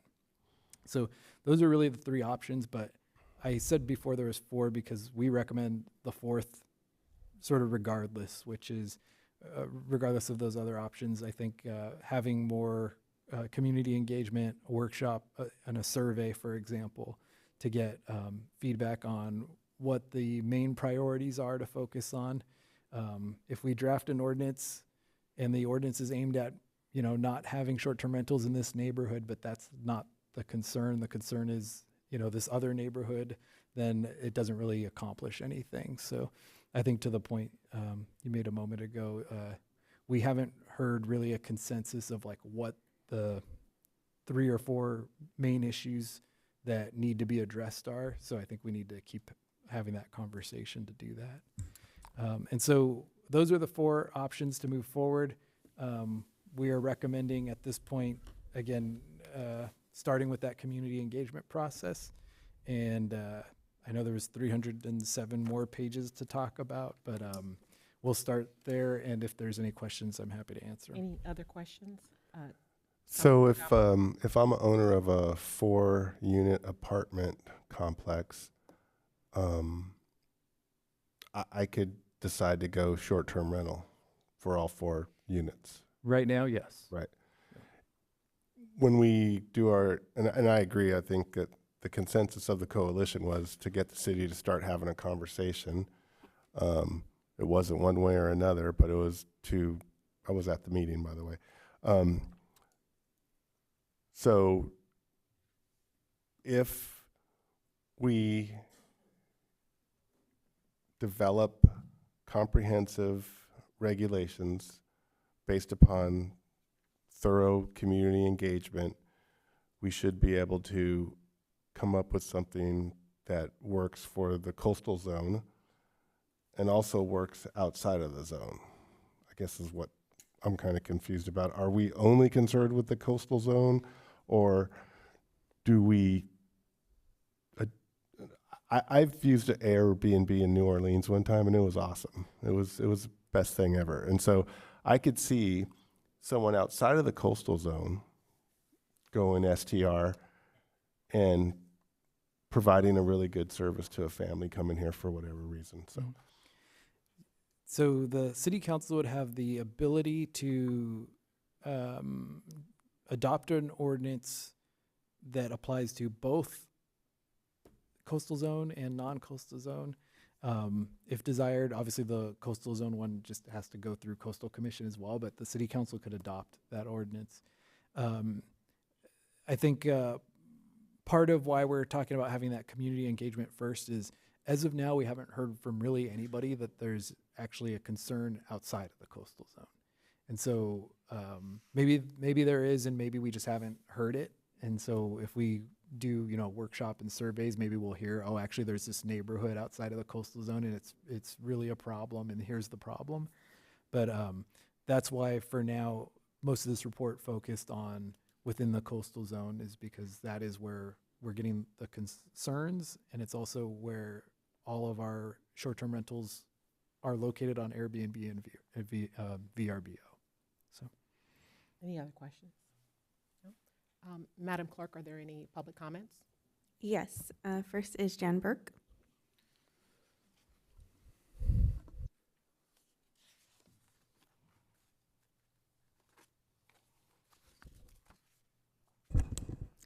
Good evening, council, mayor, staff, and neighbors. Thank you for bringing this up. It's something that has bubbled up within the HOA coalition as a topic that that I think that what we're seeing is that we're seeing that there needs to be consistency in how this is handled. So each of the HOAs have different challenges, but we want to make sure that we're being consistent, and this is why we're looking to partner with the city to come up with an ordinance or a guideline to help us to create something that works for the city, works for the HOAs, and that we're all playing on the same level playing field. And some have more challenges. Some of the HOAs that we've heard from have more challenges than others. We're starting to see a few in our HOA at the Anacapa View Beach Homes. I think that what we're looking to do, and this is really great, and I want to thank you, Ms. City Manager Vega, for putting this together, because this is really helpful to help really sort through what's already going on in our local region, so that we can kind of mirror potentially some of the elements there. But I think the one thing that's unique is that the coastal zone here in Hueneme is all HOAs, right? So one of the great things I think that can be beneficial here, you're not an individual homeowner that has that you would have a hard time enforcing and partnering with, because it's a one-off type situation. Our HOAs would be willing to work with the city to help enforce and help manage the enforcement, because it's our property values, it's our quality of life within those communities that we value. And I think that that's where this is sort of kind of a natural evolution, if you will, for our community. And we appreciate the help. And I think that we can come to a policy and a guidelines that we can live with together that will be mutually beneficial. We don't want it to be an overreaching burden to the city, but we want it to be something that's simple but yet works effectively. I think that's it. Thank you. Thank you. David Scrivener.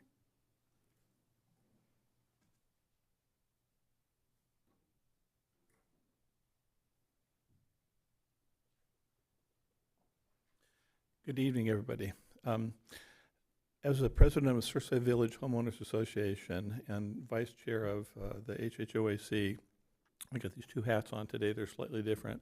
But as a Surfside Village, we would prefer that we didn't have any short-term rentals in there, but that's not realistic, and we're not asking for that. Basically, we don't have any at this point. I think the housing prices are high enough to where I think you'd have a hard time. You make more money renting it than you would with a short-term rental. That's not the case for the places that face the beach, I don't think. I think they get more. So what we would like is for you to address this, pass something that regulates it. One of the things you may not be aware of is, as a homeowners association, when somebody has a violation, you can go through this process where you slowly keep escalating things and eventually fine them. And it's next to impossible to collect those fines. So until somebody sells their house or whatever, you can't collect on any of them. So there's not a lot of teeth in our ability to control somebody who has a big party house every once a month. So what we would like is for you to go ahead and address this. There's other models out here. I personally thought the Ventura model was one I liked the best, but the devil's in the details. You can figure that out. But I think this would give an opportunity to collect some money. The city can use some money. I've spent many nights in short-term vacation rentals. They're great. I intend to continue to do this. The problem is that, as in most in life, 2% of the population create 90% of the problems. And so when you get a bad owner, or they happen to think they're renting to grandma and grandpa, and actually it's the whole graduating class at Cal Lutheran or something, then we have some issues. So I would really encourage you to use some common sense, get us some money for the city. The last issue, I think, is that at least homeowners can put, in associations, you can put some pressure on on people. But if you are outside the coastal zone and you basically are living next door to a place that's doing this all the time, right now you're out of luck. You know, the police are not going to keep showing up, and so if you can establish some rules with some teeth that basically say, if you're a bad actor, you'll lose your ability to do this. I think that'd be a great idea. So, thank you for your time. Thank you. Okay, and there are some written public comments. Please bear with me. I frequently stay in Airbnbs, and I'm very careful to make sure that I don't cause problems for neighbors, because usually I have to pay a deposit which will only be returned to me if I am a considerate renter. The city is in a much better position to hold owners accountable for the behavior of renters. HOAs are required by the Davis-Sterling Act to warn owners and allow time to remedy. Even then, if the HOA finds an owner, they have a right to appeal, and the time and paperwork is a burden to the HOA and little deterrent to a careless owner. Owners who do short-term rentals have monetized our community. They extract high nightly rents, and their guests can extract a huge toll on our communities. There is an Airbnb below me. 80% of the time, there is no problem, but without a city ordinance, we have no recourse when there is a problem. One time, 8 college students rented a 2-bedroom unit below me. They took turns locking each other out, which resulted in a lot of yelling and banging on doors. Then at 2 in the morning, when the bars closed, more yelling and banging. Another time, someone rented a unit and then invited 30 people to a party at our clubhouse. Children with huge squirt guns were left unattended in the pool and drenched our pool table. The STR owners made money, and the other residents had to put up with the sleepless nights and destruction of communal property. But I find the dread I feel every time someone arrives to be the worst. I have no way to solve the problem. Call the police, some have advised. I was told the police do not respond to noise complaints on private property. As a taxpayer, I wouldn't want the police to spend time talking to drunk 20-somethings at 2 in the morning. Call the owner. I don't have their number. The ordinances passed by other coastal communities solve this problem by requiring that owners register with the city and post a 24/7 number to call if there is a problem. Also, neighbors can file a complaint with the city, and the city can issue a citation with far less bureaucracy than HOAs. If an owner tries to do short-term rentals without registering with the city, I would not have problem reporting them to city enforcement. They are profiting from our community and need to pay for some of the expense. I appreciate the role the city council plays in keeping Port Hueneme a wonderful place to live. I hope you will move forward to protect our community, just as Ventura and Oxnard have done. And that is from Paige LePen. Hello, I am writing to encourage the creation of an ordinance for the city of Port Hueneme, similar to the one adopted by Oxnard, to limit institutional investors and set a cap so we don't have the same problems experienced by other coastal towns. Unrestricted short-term rentals can utterly destroy a community. Thank you, and that's Pat Berberich. Dear council members, I would like to lend my support to the consideration of adopting an ordinance to regulate the proliferation of short-term rentals. I think it is important to maintain the residential nature of Port Hueneme, and the unchecked conversion of homes to short-term rentals has proven in other communities that investors who are focused primarily on profit can destroy a community. An LA Times article by Jack Fleming on 9/25/24 details the effects of short-term rentals on Cayucos near Morro Bay. Cayucos used to have a year-round population, but the rapid purchase of homes by investors has decreased the year-round population so that some of the businesses have failed. A similar article in the Malibu magazine identified the same trends with a little more data. Based on the 2020 census, the population of Malibu had declined from 12,645 residents to 10,654. The difference was the number of short-term rentals. As more families move out and more LLCs move in, some residents feel like Malibu has lost the feeling of being a community. One resident said he is less likely to run into a neighbor than a property manager or a bleary-eyed teenager looking for an Airbnb that regularly hosts parties. Malibu City Council member Steve Uren says the repercussions go beyond community ties. A shrinking population of residents could have a huge impact on the city's economic future, from shuttering businesses to cuts in government funding. I hope that the city adopts an ordinance that puts a cap on the number of short-term rentals and also restricts institutional investors. The Oxnard ordinance, which was approved by the Coastal Commission, has rules which not only cap the percentage of total residences that can be short-term rentals, but also does not allow for REITs or other speculators to purchase residential homes. Thank you, Cynthia Weiss. And that concludes public comment. Thank you, Madam Clerk. So we have before us a recommendation to receive this report on short-term rental regulations and provide staff with direction. May I have a first motion and a second, sorry? Motion to move forward with additional community engagement?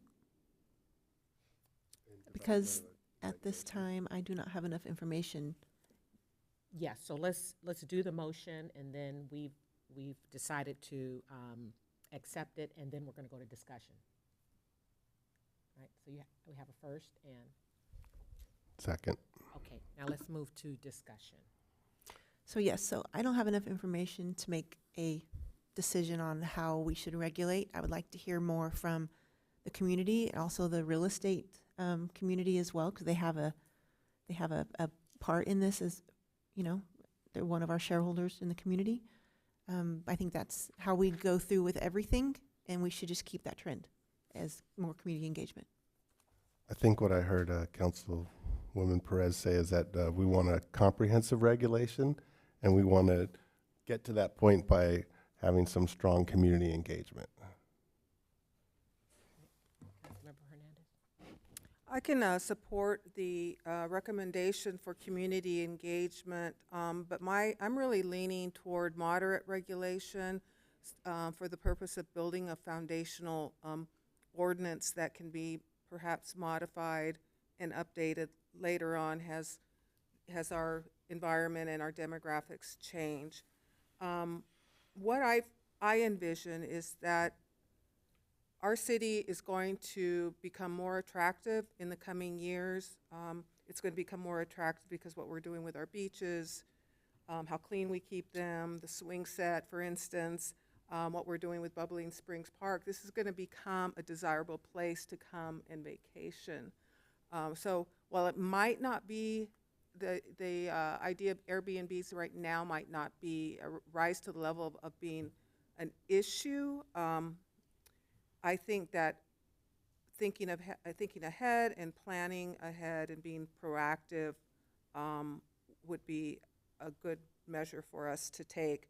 In terms of what we are hearing, or what I'm hearing from residents, is they're concerned about corporate investors, they're concerned about nuisance problems, parking, no point of contact if there's noise complaints. And then for us as a city, you know, where are we losing out on the transit occupancy tax ability? If we are looking at other sources of revenue, we need to look at that transit occupancy tax and see how we can better capitalize on that as a source of revenue. So I would like to see us move toward at least a moderate regulation, but perhaps if the council feels that we need more information, you know, I've been working with Paige a little bit. I've read through some of her materials, so I might be a little further ahead in this issue than some of the other council members. But yeah, let's do the community engagement, but I'd like us to see us move toward, at least at a minimum, moderate regulation. Thank you. Mayor Pro Tem.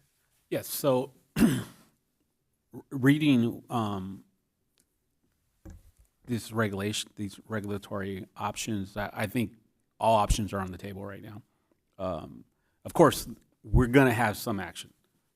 It's either going to be moderate, comprehensive, and it's going to be up to the staff to come back and brief us on what the community actually wants, and what's beneficial to the city, and without, you know, inflicting too much pain on our budget as well. But definitely something has to happen, and I think the moderate, comprehensive community engagement it's all on the table. It's up to staff to come out with, you know, with the community to come back with something that we can speak to here in the dais to come up with what we need for our city. That's all. Great. Thank you. Go right ahead. So along those lines, Mr. City Manager, how do you feel about coming back to us with, here's a moderate approach, and then here's a comprehensive approach, and then perhaps we could walk through the strengths and weaknesses of each approach, and also try to frame it in the terms of, what's in our best long-term interest. I think that's probably where we're going to end up. I think the reason why we suggested starting with the community engagement first is really hearing what the specific concerns are and then crafting something related to that. But that's going to be a process. We'll come back to council as we do a workshop and we get feedback. So there's still going to be plenty of time to figure out how strict or how moderate, how comprehensive, how focused to make something. So I think the direction now to just start with the community engagement lets us start figuring out exactly what we want to recommend. So. One more thing, you just triggered something on me. So moderate regulation, I see good neighbor in quotes. So, is that meaning we're just going to rely on the good neighbor approach versus a more organized and ordinance approach? So the good neighbor requirements are, it's just a term for the requirements that focus on the issues like noise, how many people are allowed in each unit, those types of things. Those are called good neighbor requirements because they're essentially the things that you would just expect a good neighbor to be aware of. But cities end up adopting those into ordinance to make sure they're enforceable. So it would that doesn't necessarily specify how that's going to be enforced. It's just all those quality of life issues are the good neighbor requirements. Councilmember Hernandez. Yeah, just one more comment on why HOAs aren't carrying the torch on this issue. It's because the Coastal Commission will accept information or appeals, essentially. They want to hear from a city, which makes sense, because then we can achieve that consistency that Jan was talking about. If each HOA were allowed to go to the commission for their permits, we would see a variety of different models standing up throughout the city, and that would, I think, even be harder for us to regulate and get our hands around. So the rules are that it has to be a city that goes before the Coastal Commission. Great, thank you. And I just want to add my 2 cents. Yeah, so I agree. The answer is not no action. And also that it's important to have our community engagement. However, I think that, again, no action should not be a decision. Okay. And I'm in line with the moderate regulation and moving to the comprehensive. So let me just ask you, so let's say we say a starting point is the moderate. Mm-hmm. What might prohibit us from moving quickly to the moderate? Is there anything, or could we then move to, the comprehensive? From moderate to comprehensive. Yeah. It's really... Or let me just say that. It's possible. Or should we start where we want to be? Yeah. I think the city always has the ability, anything we adopt by ordinance, we can always go back and modify. There's really 2 challenges, one bigger than the other. One is just that drafting ordinances and adopting them and going through the public hearing process takes time and money, but it's just it's something cities do.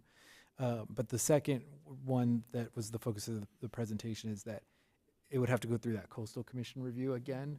So if we adopted a moderate regulation, went through that process takes a decent amount of time and resources, and then we go, oh, this isn't working, we want to go further than this, then we'd have to go through that process all over again.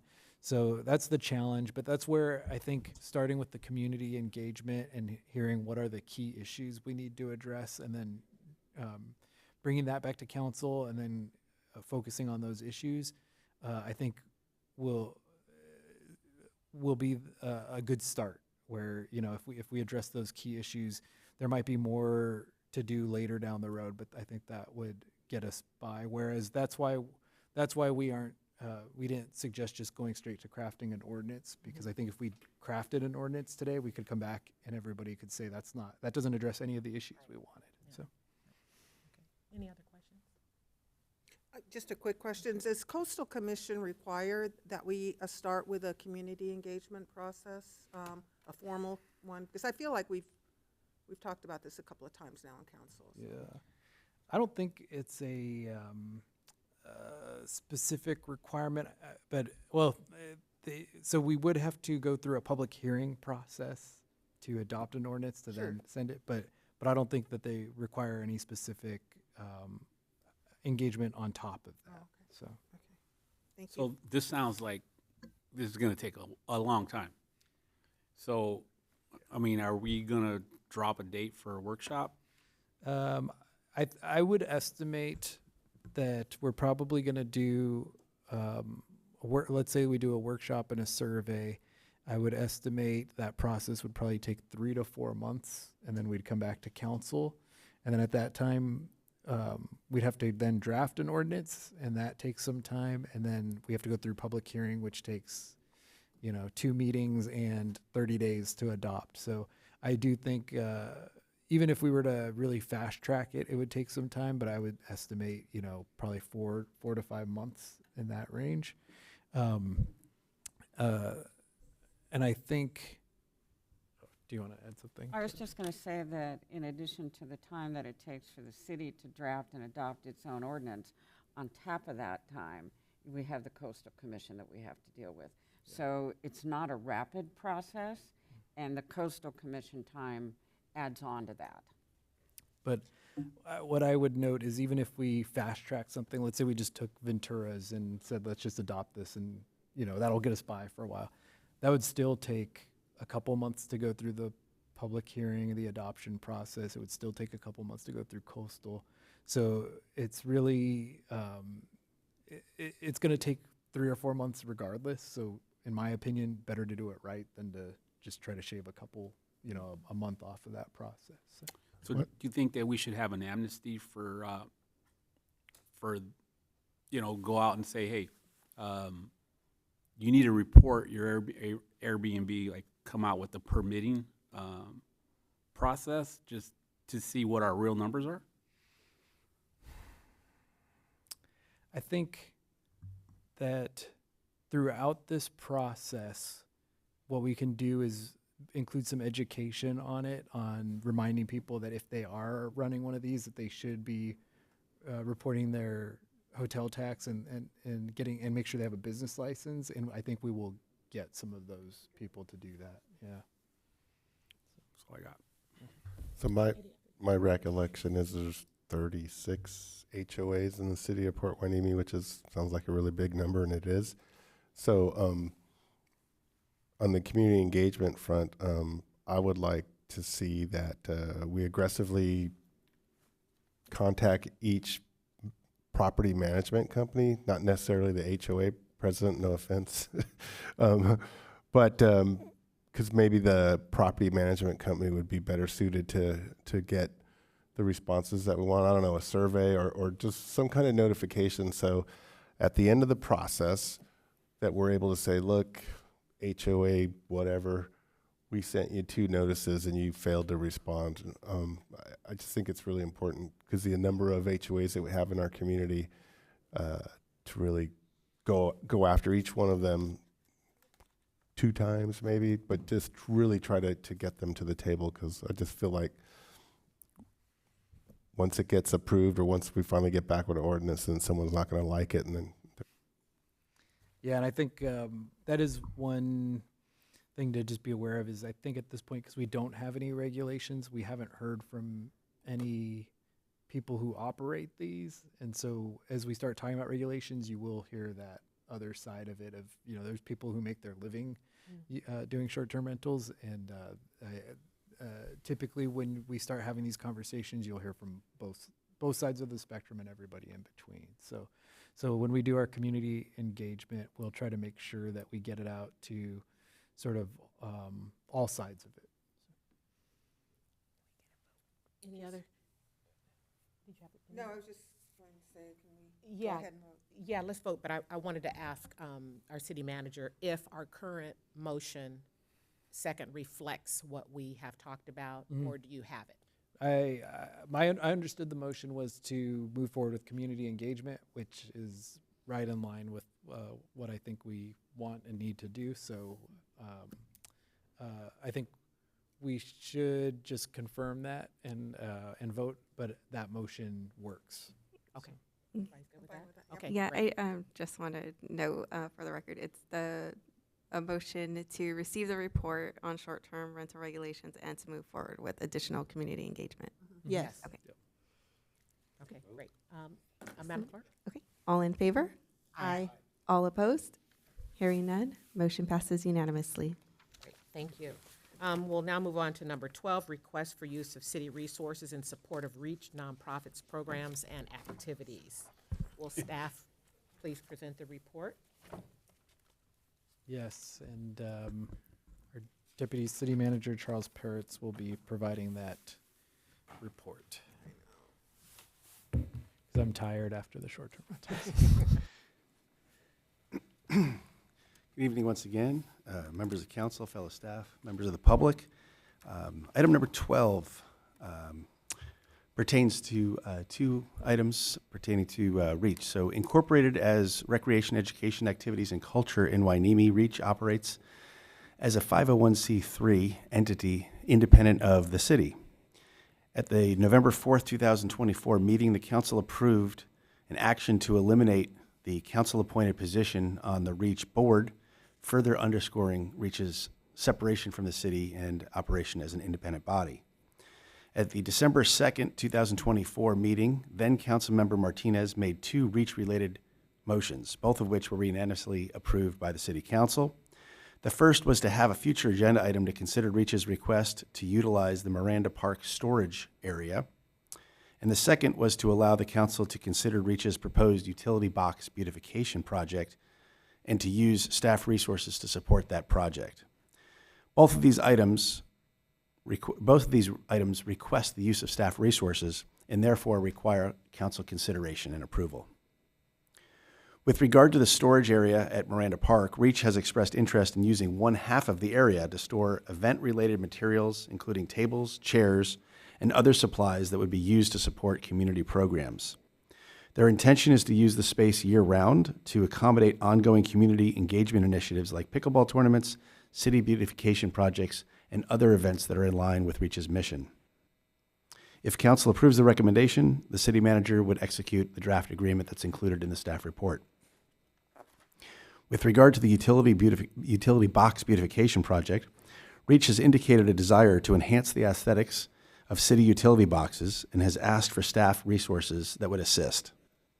Staff is recommending that the council consider the use of no more than 25 hours of staff time that would help with the identification of the location and ownership of the boxes, coordination with any utility companies that own the boxes, the issuance of city permits that may be required for the project, assist with public awareness about the program, and work with REACH to identify maintenance responsibilities with any increased maintenance costs being assumed by REACH. Staff doesn't have a written proposal or any additional detailed information about the project, but REACH representatives are present should council have specific questions about the project. Can I add just one thing? I'm sorry. So the utility box project, it's sort of being presented as the proposal from REACH to kind of run with the project, but with some staff support, identifying the boxes that that can be used and which ones are owned by which agencies and those types of things.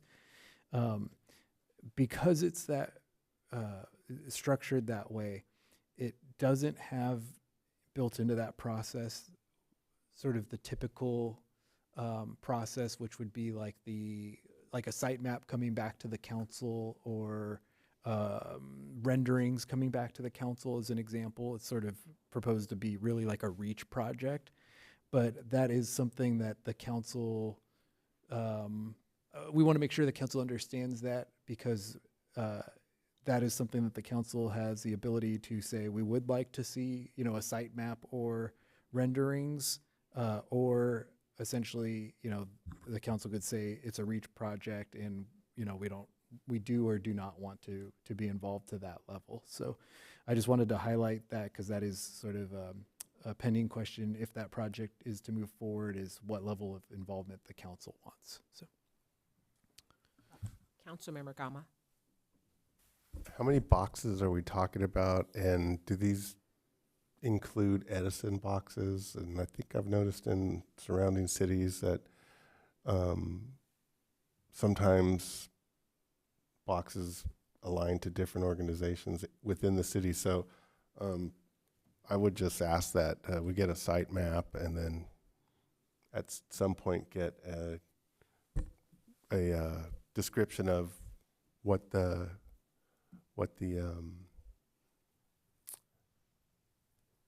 genre, if you will.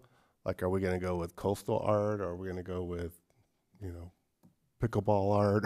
Or just, I mean, what are we going to get out of this project? So I would just like to site map, renderings, and then go for it. Mayor, are we doing questions only at this time? Yes. And so to answer the first question, well, my suggestion would be, I know we have representatives from REACH here, so my suggestion would be initially to direct the questions to the representatives of REACH. My question was, how many boxes are we talking about? How many boxes, and then which, are they city-owned utility boxes or all utility company boxes? Yes, you can come up. I did have a question for you, City Manager. So, see, 25 hours. Mm-hmm. So what happens when we get to 25 hours and we haven't provided the information that's needed for then REACH to go out and do something? Mm. So is that a concern at all? Or do we think we'll be able to provide in 25 hours Mm-hmm. what we need to provide them for them to be able to go forward and do Yeah. the work? We attempted to estimate, and then I think we estimated 20 and we added 5 just in case. So that's our best estimate, but it is intended to, right now, function as sort of a cap so that it's not just open-ended. Yeah.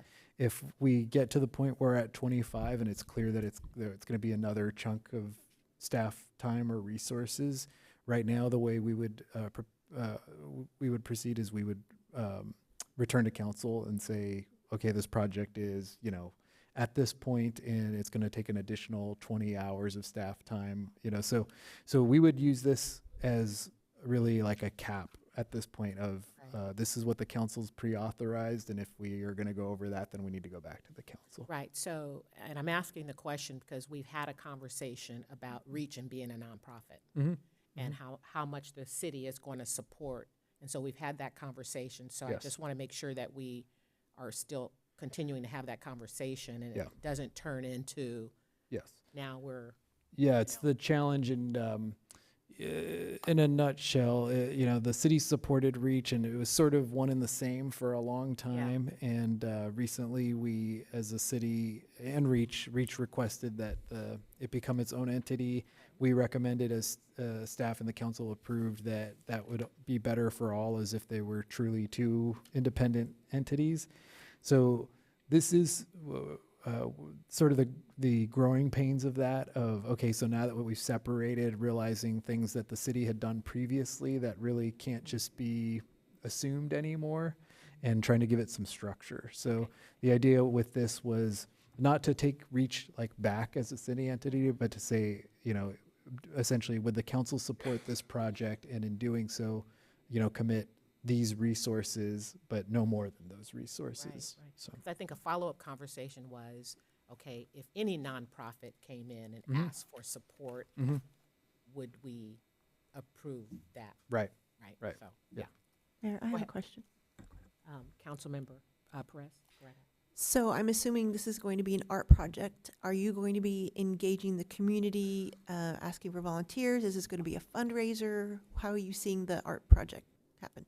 Okay. Yes, and just for clarification, I just want to say good evening, Mayor McQueen Lejean and Mayor Pro Tem Lopez, City Council, city staff, and members of the public. My name is Bobby Martinez. I am the vice president of REACH, and with my colleague, Tom Fiala, the treasurer, we are representing REACH.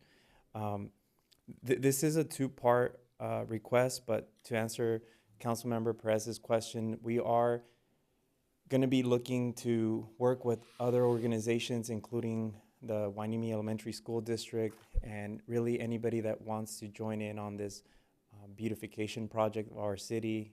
We've had the vision of beautifying the city by painting the electrical boxes, and we don't necessarily have all the themes, but I think it'd be themes that everybody would agree on, that would represent our city, a little bit of the history, the beach, the military presence in the city. But we're really just asking for permission to get started with the project. I'm not sure if that answers your question, or if you were looking for a couple more specifics, but we don't have necessarily all the specifics until this request gets approved. Okay, no, I was just curious to see if that was what you had in mind, but okay. We do have the idea of including the youth in the community, and that's also going to depend on the artists that get the projects. But our plan is to fund the art and painting of the electrical boxes. Okay, thank you. So, yeah, I have a question. So are you going to bring the design to the council before moving forward with painting? So as with the art mural at the library, we saw that there was a lot of back and forths. I don't think our plan is to keep bringing back, is this what council approves? As a matter of fact, we want to allow the artists to get creative and basically make some beautiful art. But we do have some topics in mind, like I mentioned, military, the Chumash, the beach, nature, and I guess any other topics that you would also seem as appropriate for this project. I think that's it. I mean, that's our city: military, beach, island, port. I mean, ships. But again, back to I get confused, because we don't own the electric transform green boxes, correct? That's not our stuff. There are boxes, and I think I can actually answer Reach that. has a So map that the we- boxes fall under three different categories. They're either owned by Edison. They're all put in by Edison, by the way, and they're all maintained by Edison. It who is the one that's going to pay for the maintenance of it?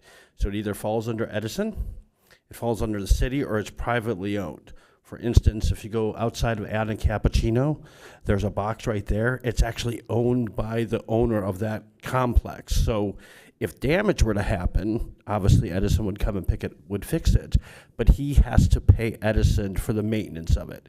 So what we're just concentrating on right now is the ones that are owned by the city, and that's what we don't know right yet. That's the 25 hours. That's part of the 25 hours that we're looking to identify which ones are owned by the city specifically. In reference to what Bobby was saying about the topics of each mural, like the VFW is actually going to fund 2 of them. So it's not necessarily going to be just funded by REACH. There are other organizations within the community that are actually going to pay for that. Like the VFW is going to do the 2. There's one on Ventura in Pleasant Valley, and there's one at Sunkist in Pleasant Valley, or Sunkist and Ventura. The VFW is going to pay for that. Are those owned by the city? Those 2 are, because they're actually not electrical boxes. They're the boxes that control the traffic lights. And they look the same though. They all look crappy, so that's why we want to paint them.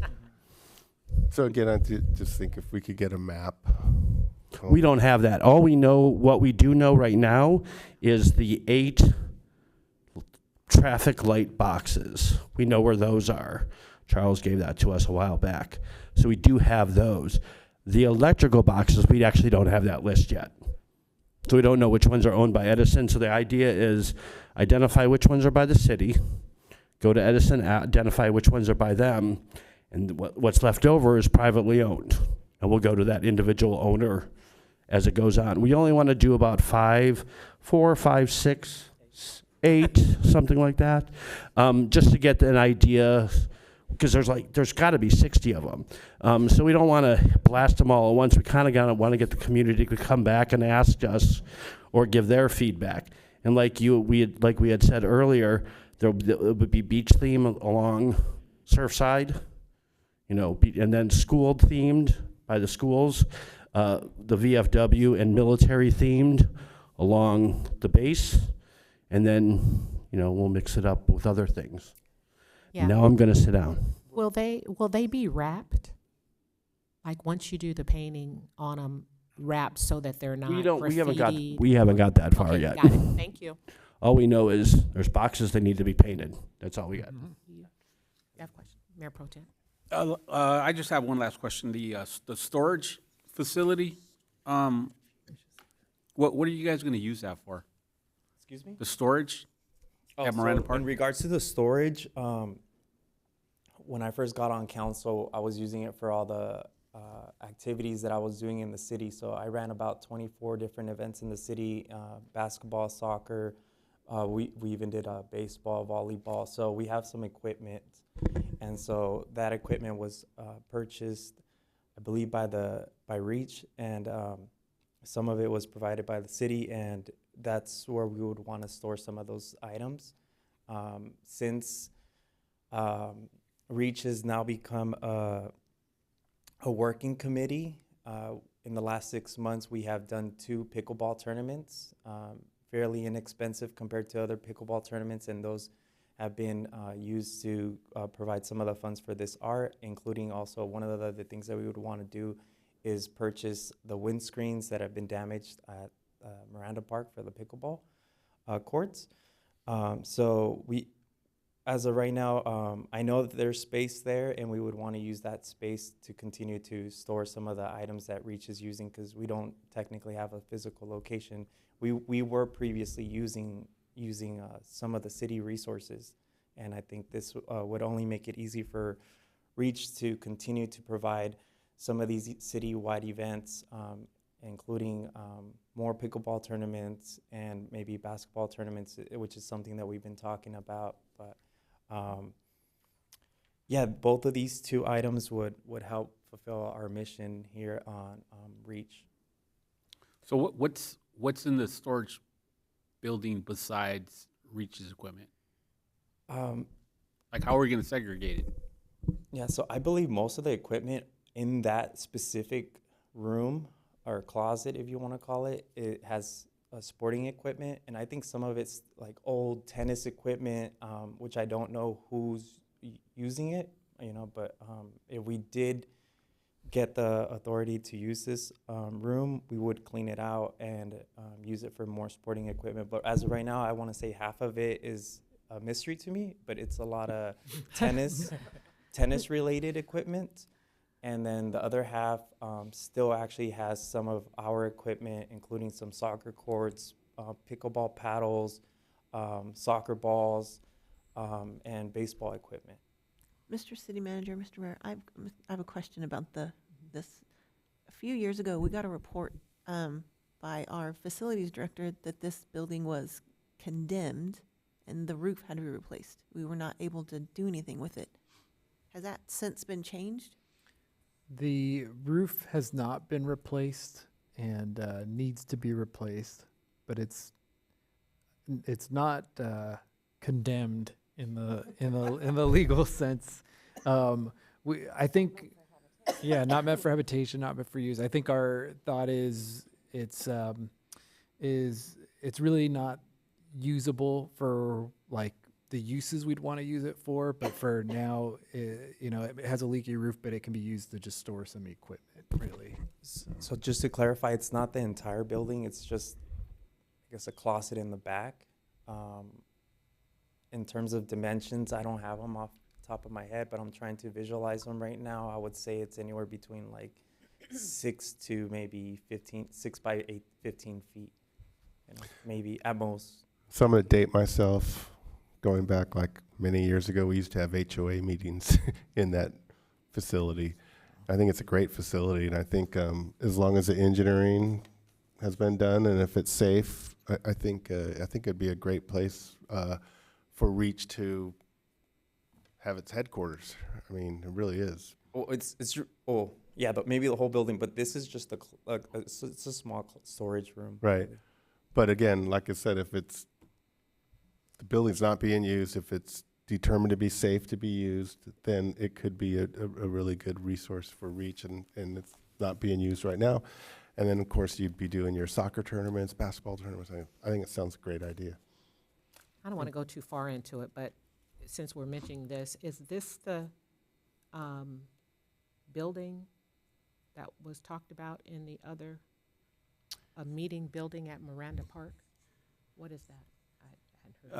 In the recreation fees item, it was referenced as a reference point for the new community room at Bubbling Springs, which is about half the size. This is what he's talking So about? this is the building, but again, as Mr. Martinez indicated, we're not talking about use of the entire building, just the storage area. Right. And to answer Mayor Pro Tem's question before, the majority of the equipment in there, as Mr. Martinez referenced, is items that were purchased either directly by him or by Reach for activities and programs that were run through volunteer programs or Reach programs at the park. There's a de minimis amount of city equipment in there, and it's not actively used by the city, so its use by Reach would not adversely impact city operations. Great. I was just trying to make that connection, if that's what you were talking about when you said that space. Yeah, that actually I was referring to the when it was used as a rental space. But that is it. The building, not the storage area, but the same building. So the storage area is just an offshoot of the meeting room. The meeting room, as we referenced before, is not appropriate for ongoing use at this time. I think you answered my Okay. question. But that's the space. Yes, thank you. It's not appropriate because why?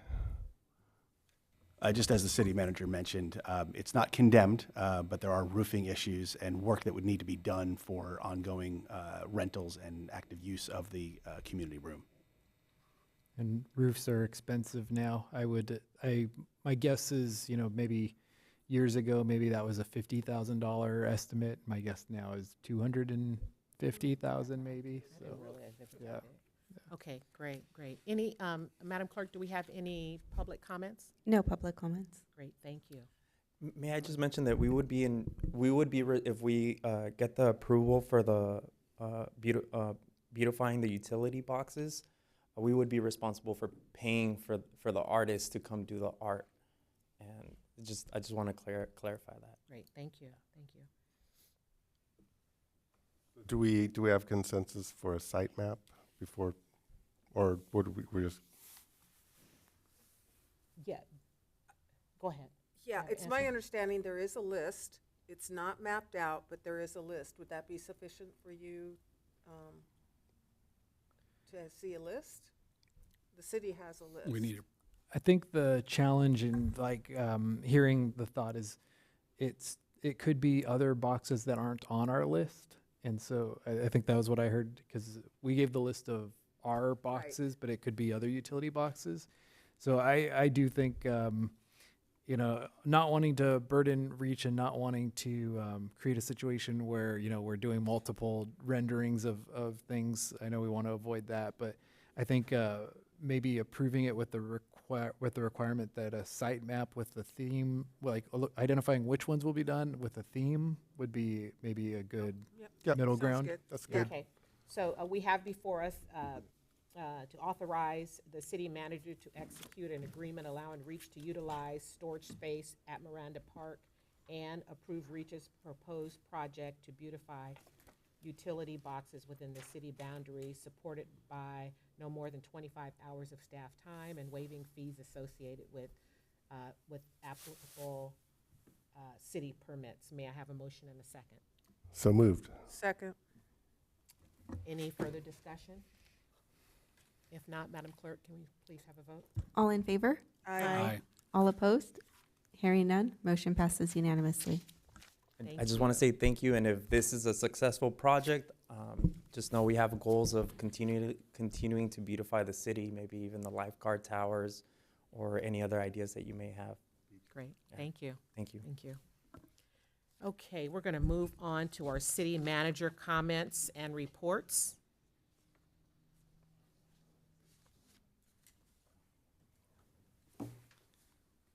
Okay, just quickly, we only have a few things. Today we wanted to remind people to make their plans to visit Wainimi Beach as we recently celebrated the reopening of our Wainimi Beach swing set with our first ever accessible swing set on Wainimi Beach. Unfortunately, we planned it on the one day of rain. So we had our grand opening. It was a good turnout from our staff, but maybe not. The public didn't think it was worth coming out in the rain. So, but we've seen people out there every day since. So I think people are seeing it and visiting. So that is open, and people can check that out now and start preparing for Wainimi Beach Fest as well, which is scheduled to be held on July 12th to 13th. So we expect to have a good event and another excuse for people to come and check out the beach and the swing set that weekend. We do, with the Beach Fest being in July, we are trying to get ahead on some things, so we will expect to launch our vendor applications in the next couple of weeks. And so on our website and Facebook page, we'll be posting more information about those, but they should be coming soon. Another event at the beach and another excuse to come check out the beach is our March 22nd Community Benefit Fund partnership project with the Port, Sea Splash Color Dash 5K and Kids 1K with the free health and wellness fair. We have 600 spots this year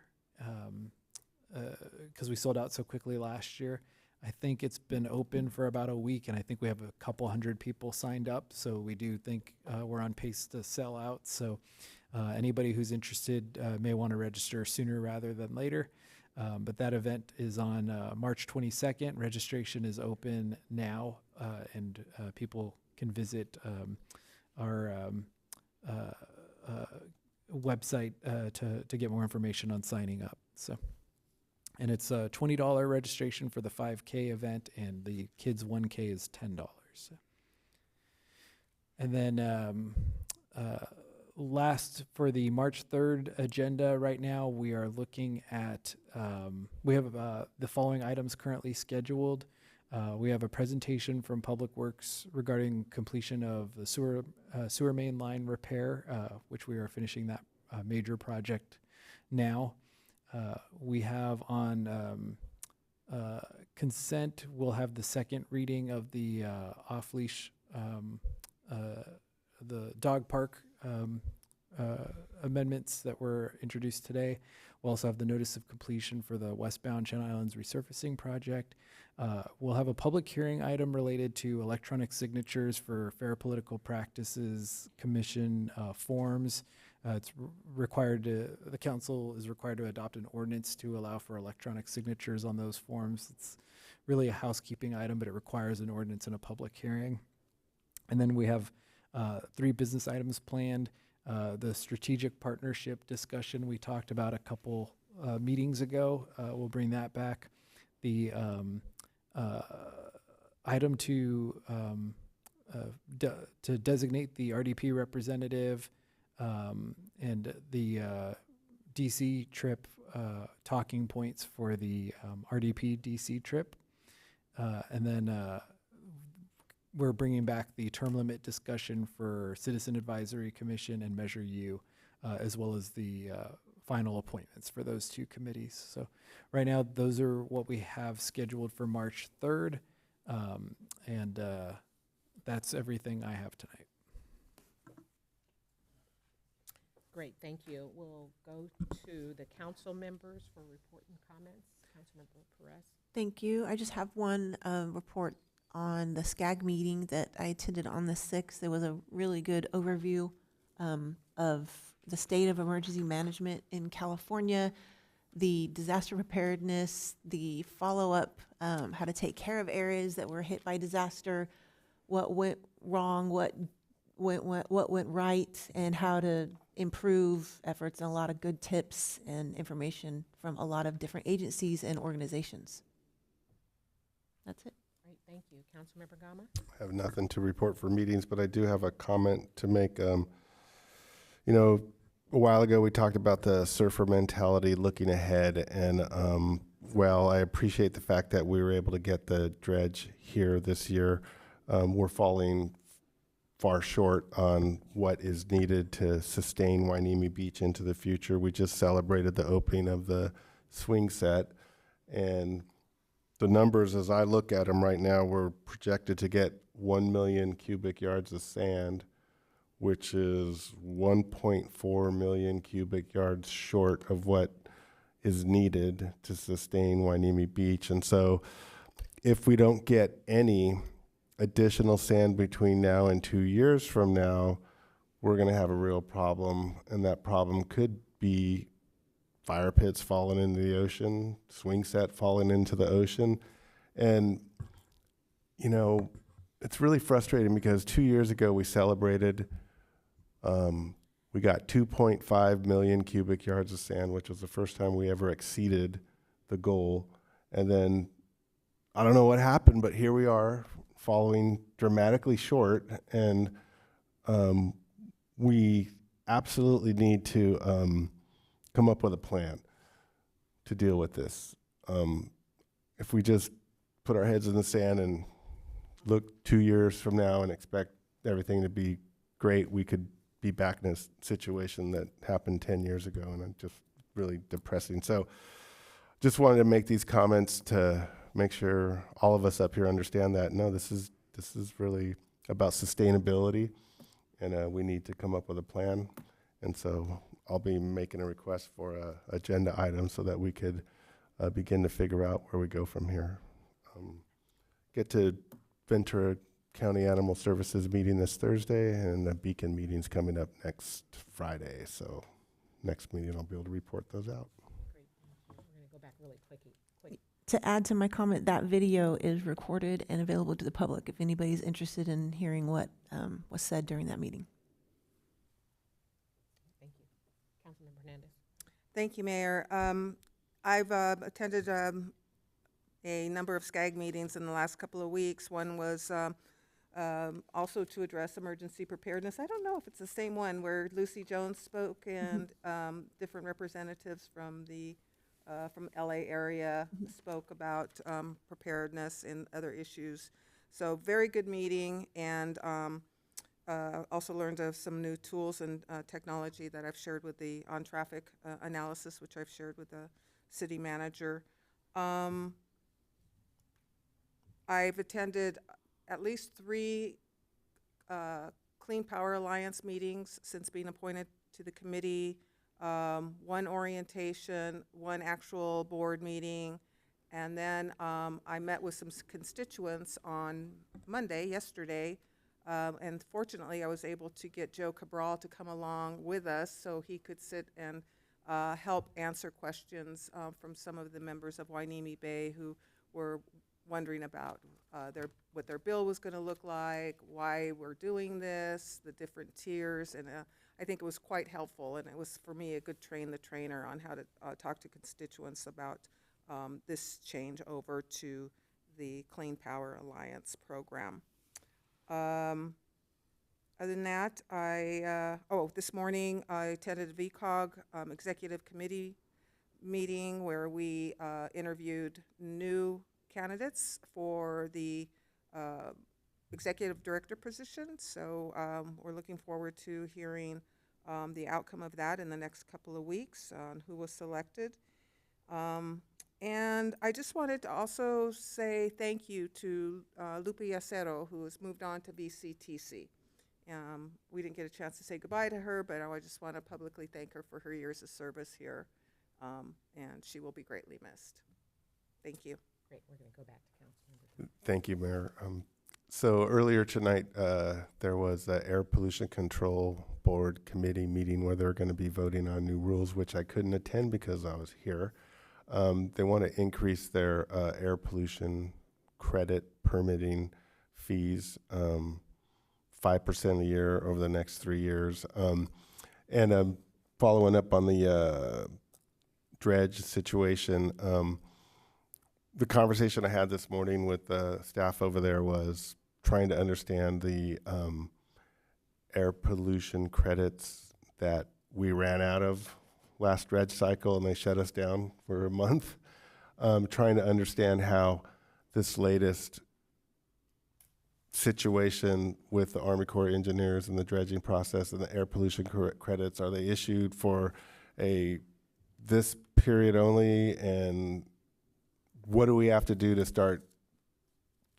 For example, let's say if we were able to get the dredge back in a year, which we really need to, how do we go about ascertaining the appropriate air pollution control credits? So it's really complicated, and I wish I could understand it, but I don't. So I think that's like I said, we need to start these conversations now to understand how all this is going to be affected and intertwined together. So. Thank you. Mayor Pro Tem.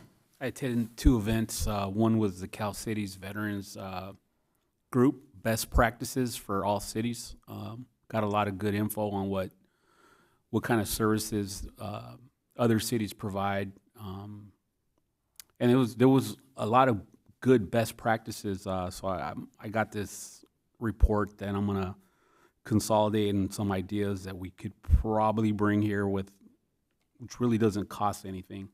And I'll share it with the city manager. That was the first time Cal Cities hosted that. I also attended the Ports MOU signing with NYK Lines, the Green Corridor for autos. Just a pretty cool ceremony with, the partnerships for that Green Corridor for the port. And yeah, that was it. Great, thank you. Couple of things. I was looking at the dates of the 5K and the Beach Festival, and I think I'm unavailable for both of those dates, so just want to inform you all of that. Preparing for the RDPDC trip. It's from the 23rd to the 27th, but I'll be attending my very first VCTC budget meeting on the 24th, so I'll be departing after that meeting. So I'll be gone the 24th through the 27th. I'm going to try to go to the Savvy Senior event, which is this Thursday. And so I got a couple of things on the calendar, but I'm going to try to sneak that in. Then just want to let you all know officially, I have been elected as the chair for APCD, GCTD, and vice chair for VCTC. And then also participated in my VRSD meetings this week. So started back, they were out the month of January, so it looks like they're back and running. So that's what and the other thing, the other thing I want to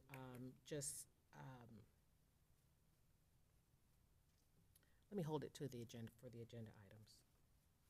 So that's all I have. So we'll move to the request for future agenda items. I'd like to remind the council members that all requests must get a motion and a second and a majority vote. Does anyone have anything, Councilmember Perez? Yes, while I was out in Hueneme Bay, I had some residents talking about improving the visibility of the street sign when they're coming up Channel Islands Boulevard, especially at night. They can't see it, and they were asking if some reflective paint can be applied to it so that they could see it better.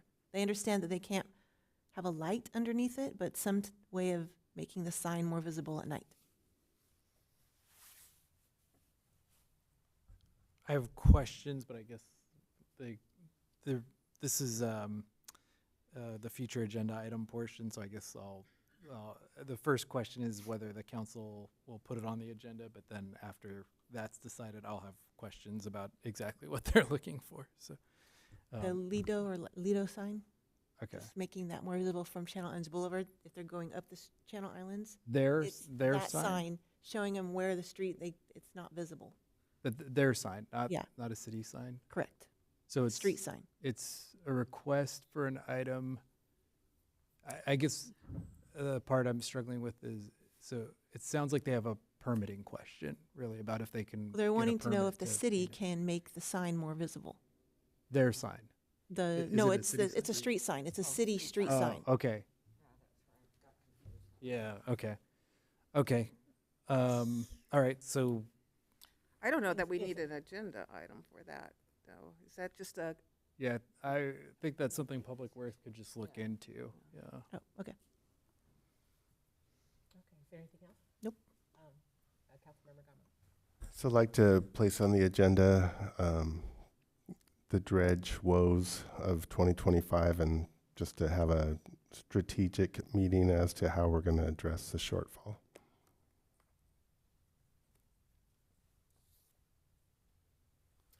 Is there, can you get a motion? That's the motion. I'll second. Madam Clerk? All in favor? Aye. All opposed? Hearing none, motion passes unanimously. Anything else? Councilmember Hernandez? Mayor Pro Tem? Nope.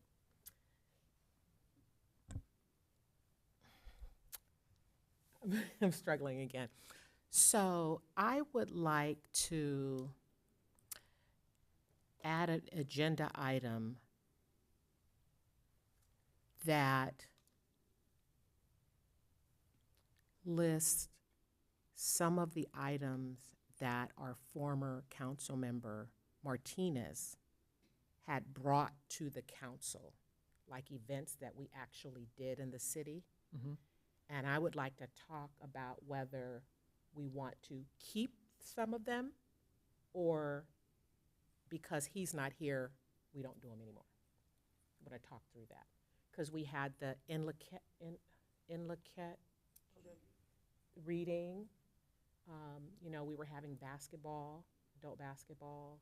So there were some things that we were doing under former council member Martinez that were good, that may have been good for the city, and I don't know if we want to just lose them. So Parks and Recs thing? I'll second. You want a discussion Just on want to that? discuss, I'll talk second, about some yeah. of the things that we did that. So a list of the items of events that were brought by Councilmember Martinez, and then to allow the council to discuss which to continue and Whether which we want to not. continue or Okay. not. Okay, all in favor? Aye. All opposed? Hearing none, motion passes unanimously. Okay, great. Anything else? Okay, if there's nothing else, the next regular meeting is scheduled for Monday, March 3rd at 6:30 PM.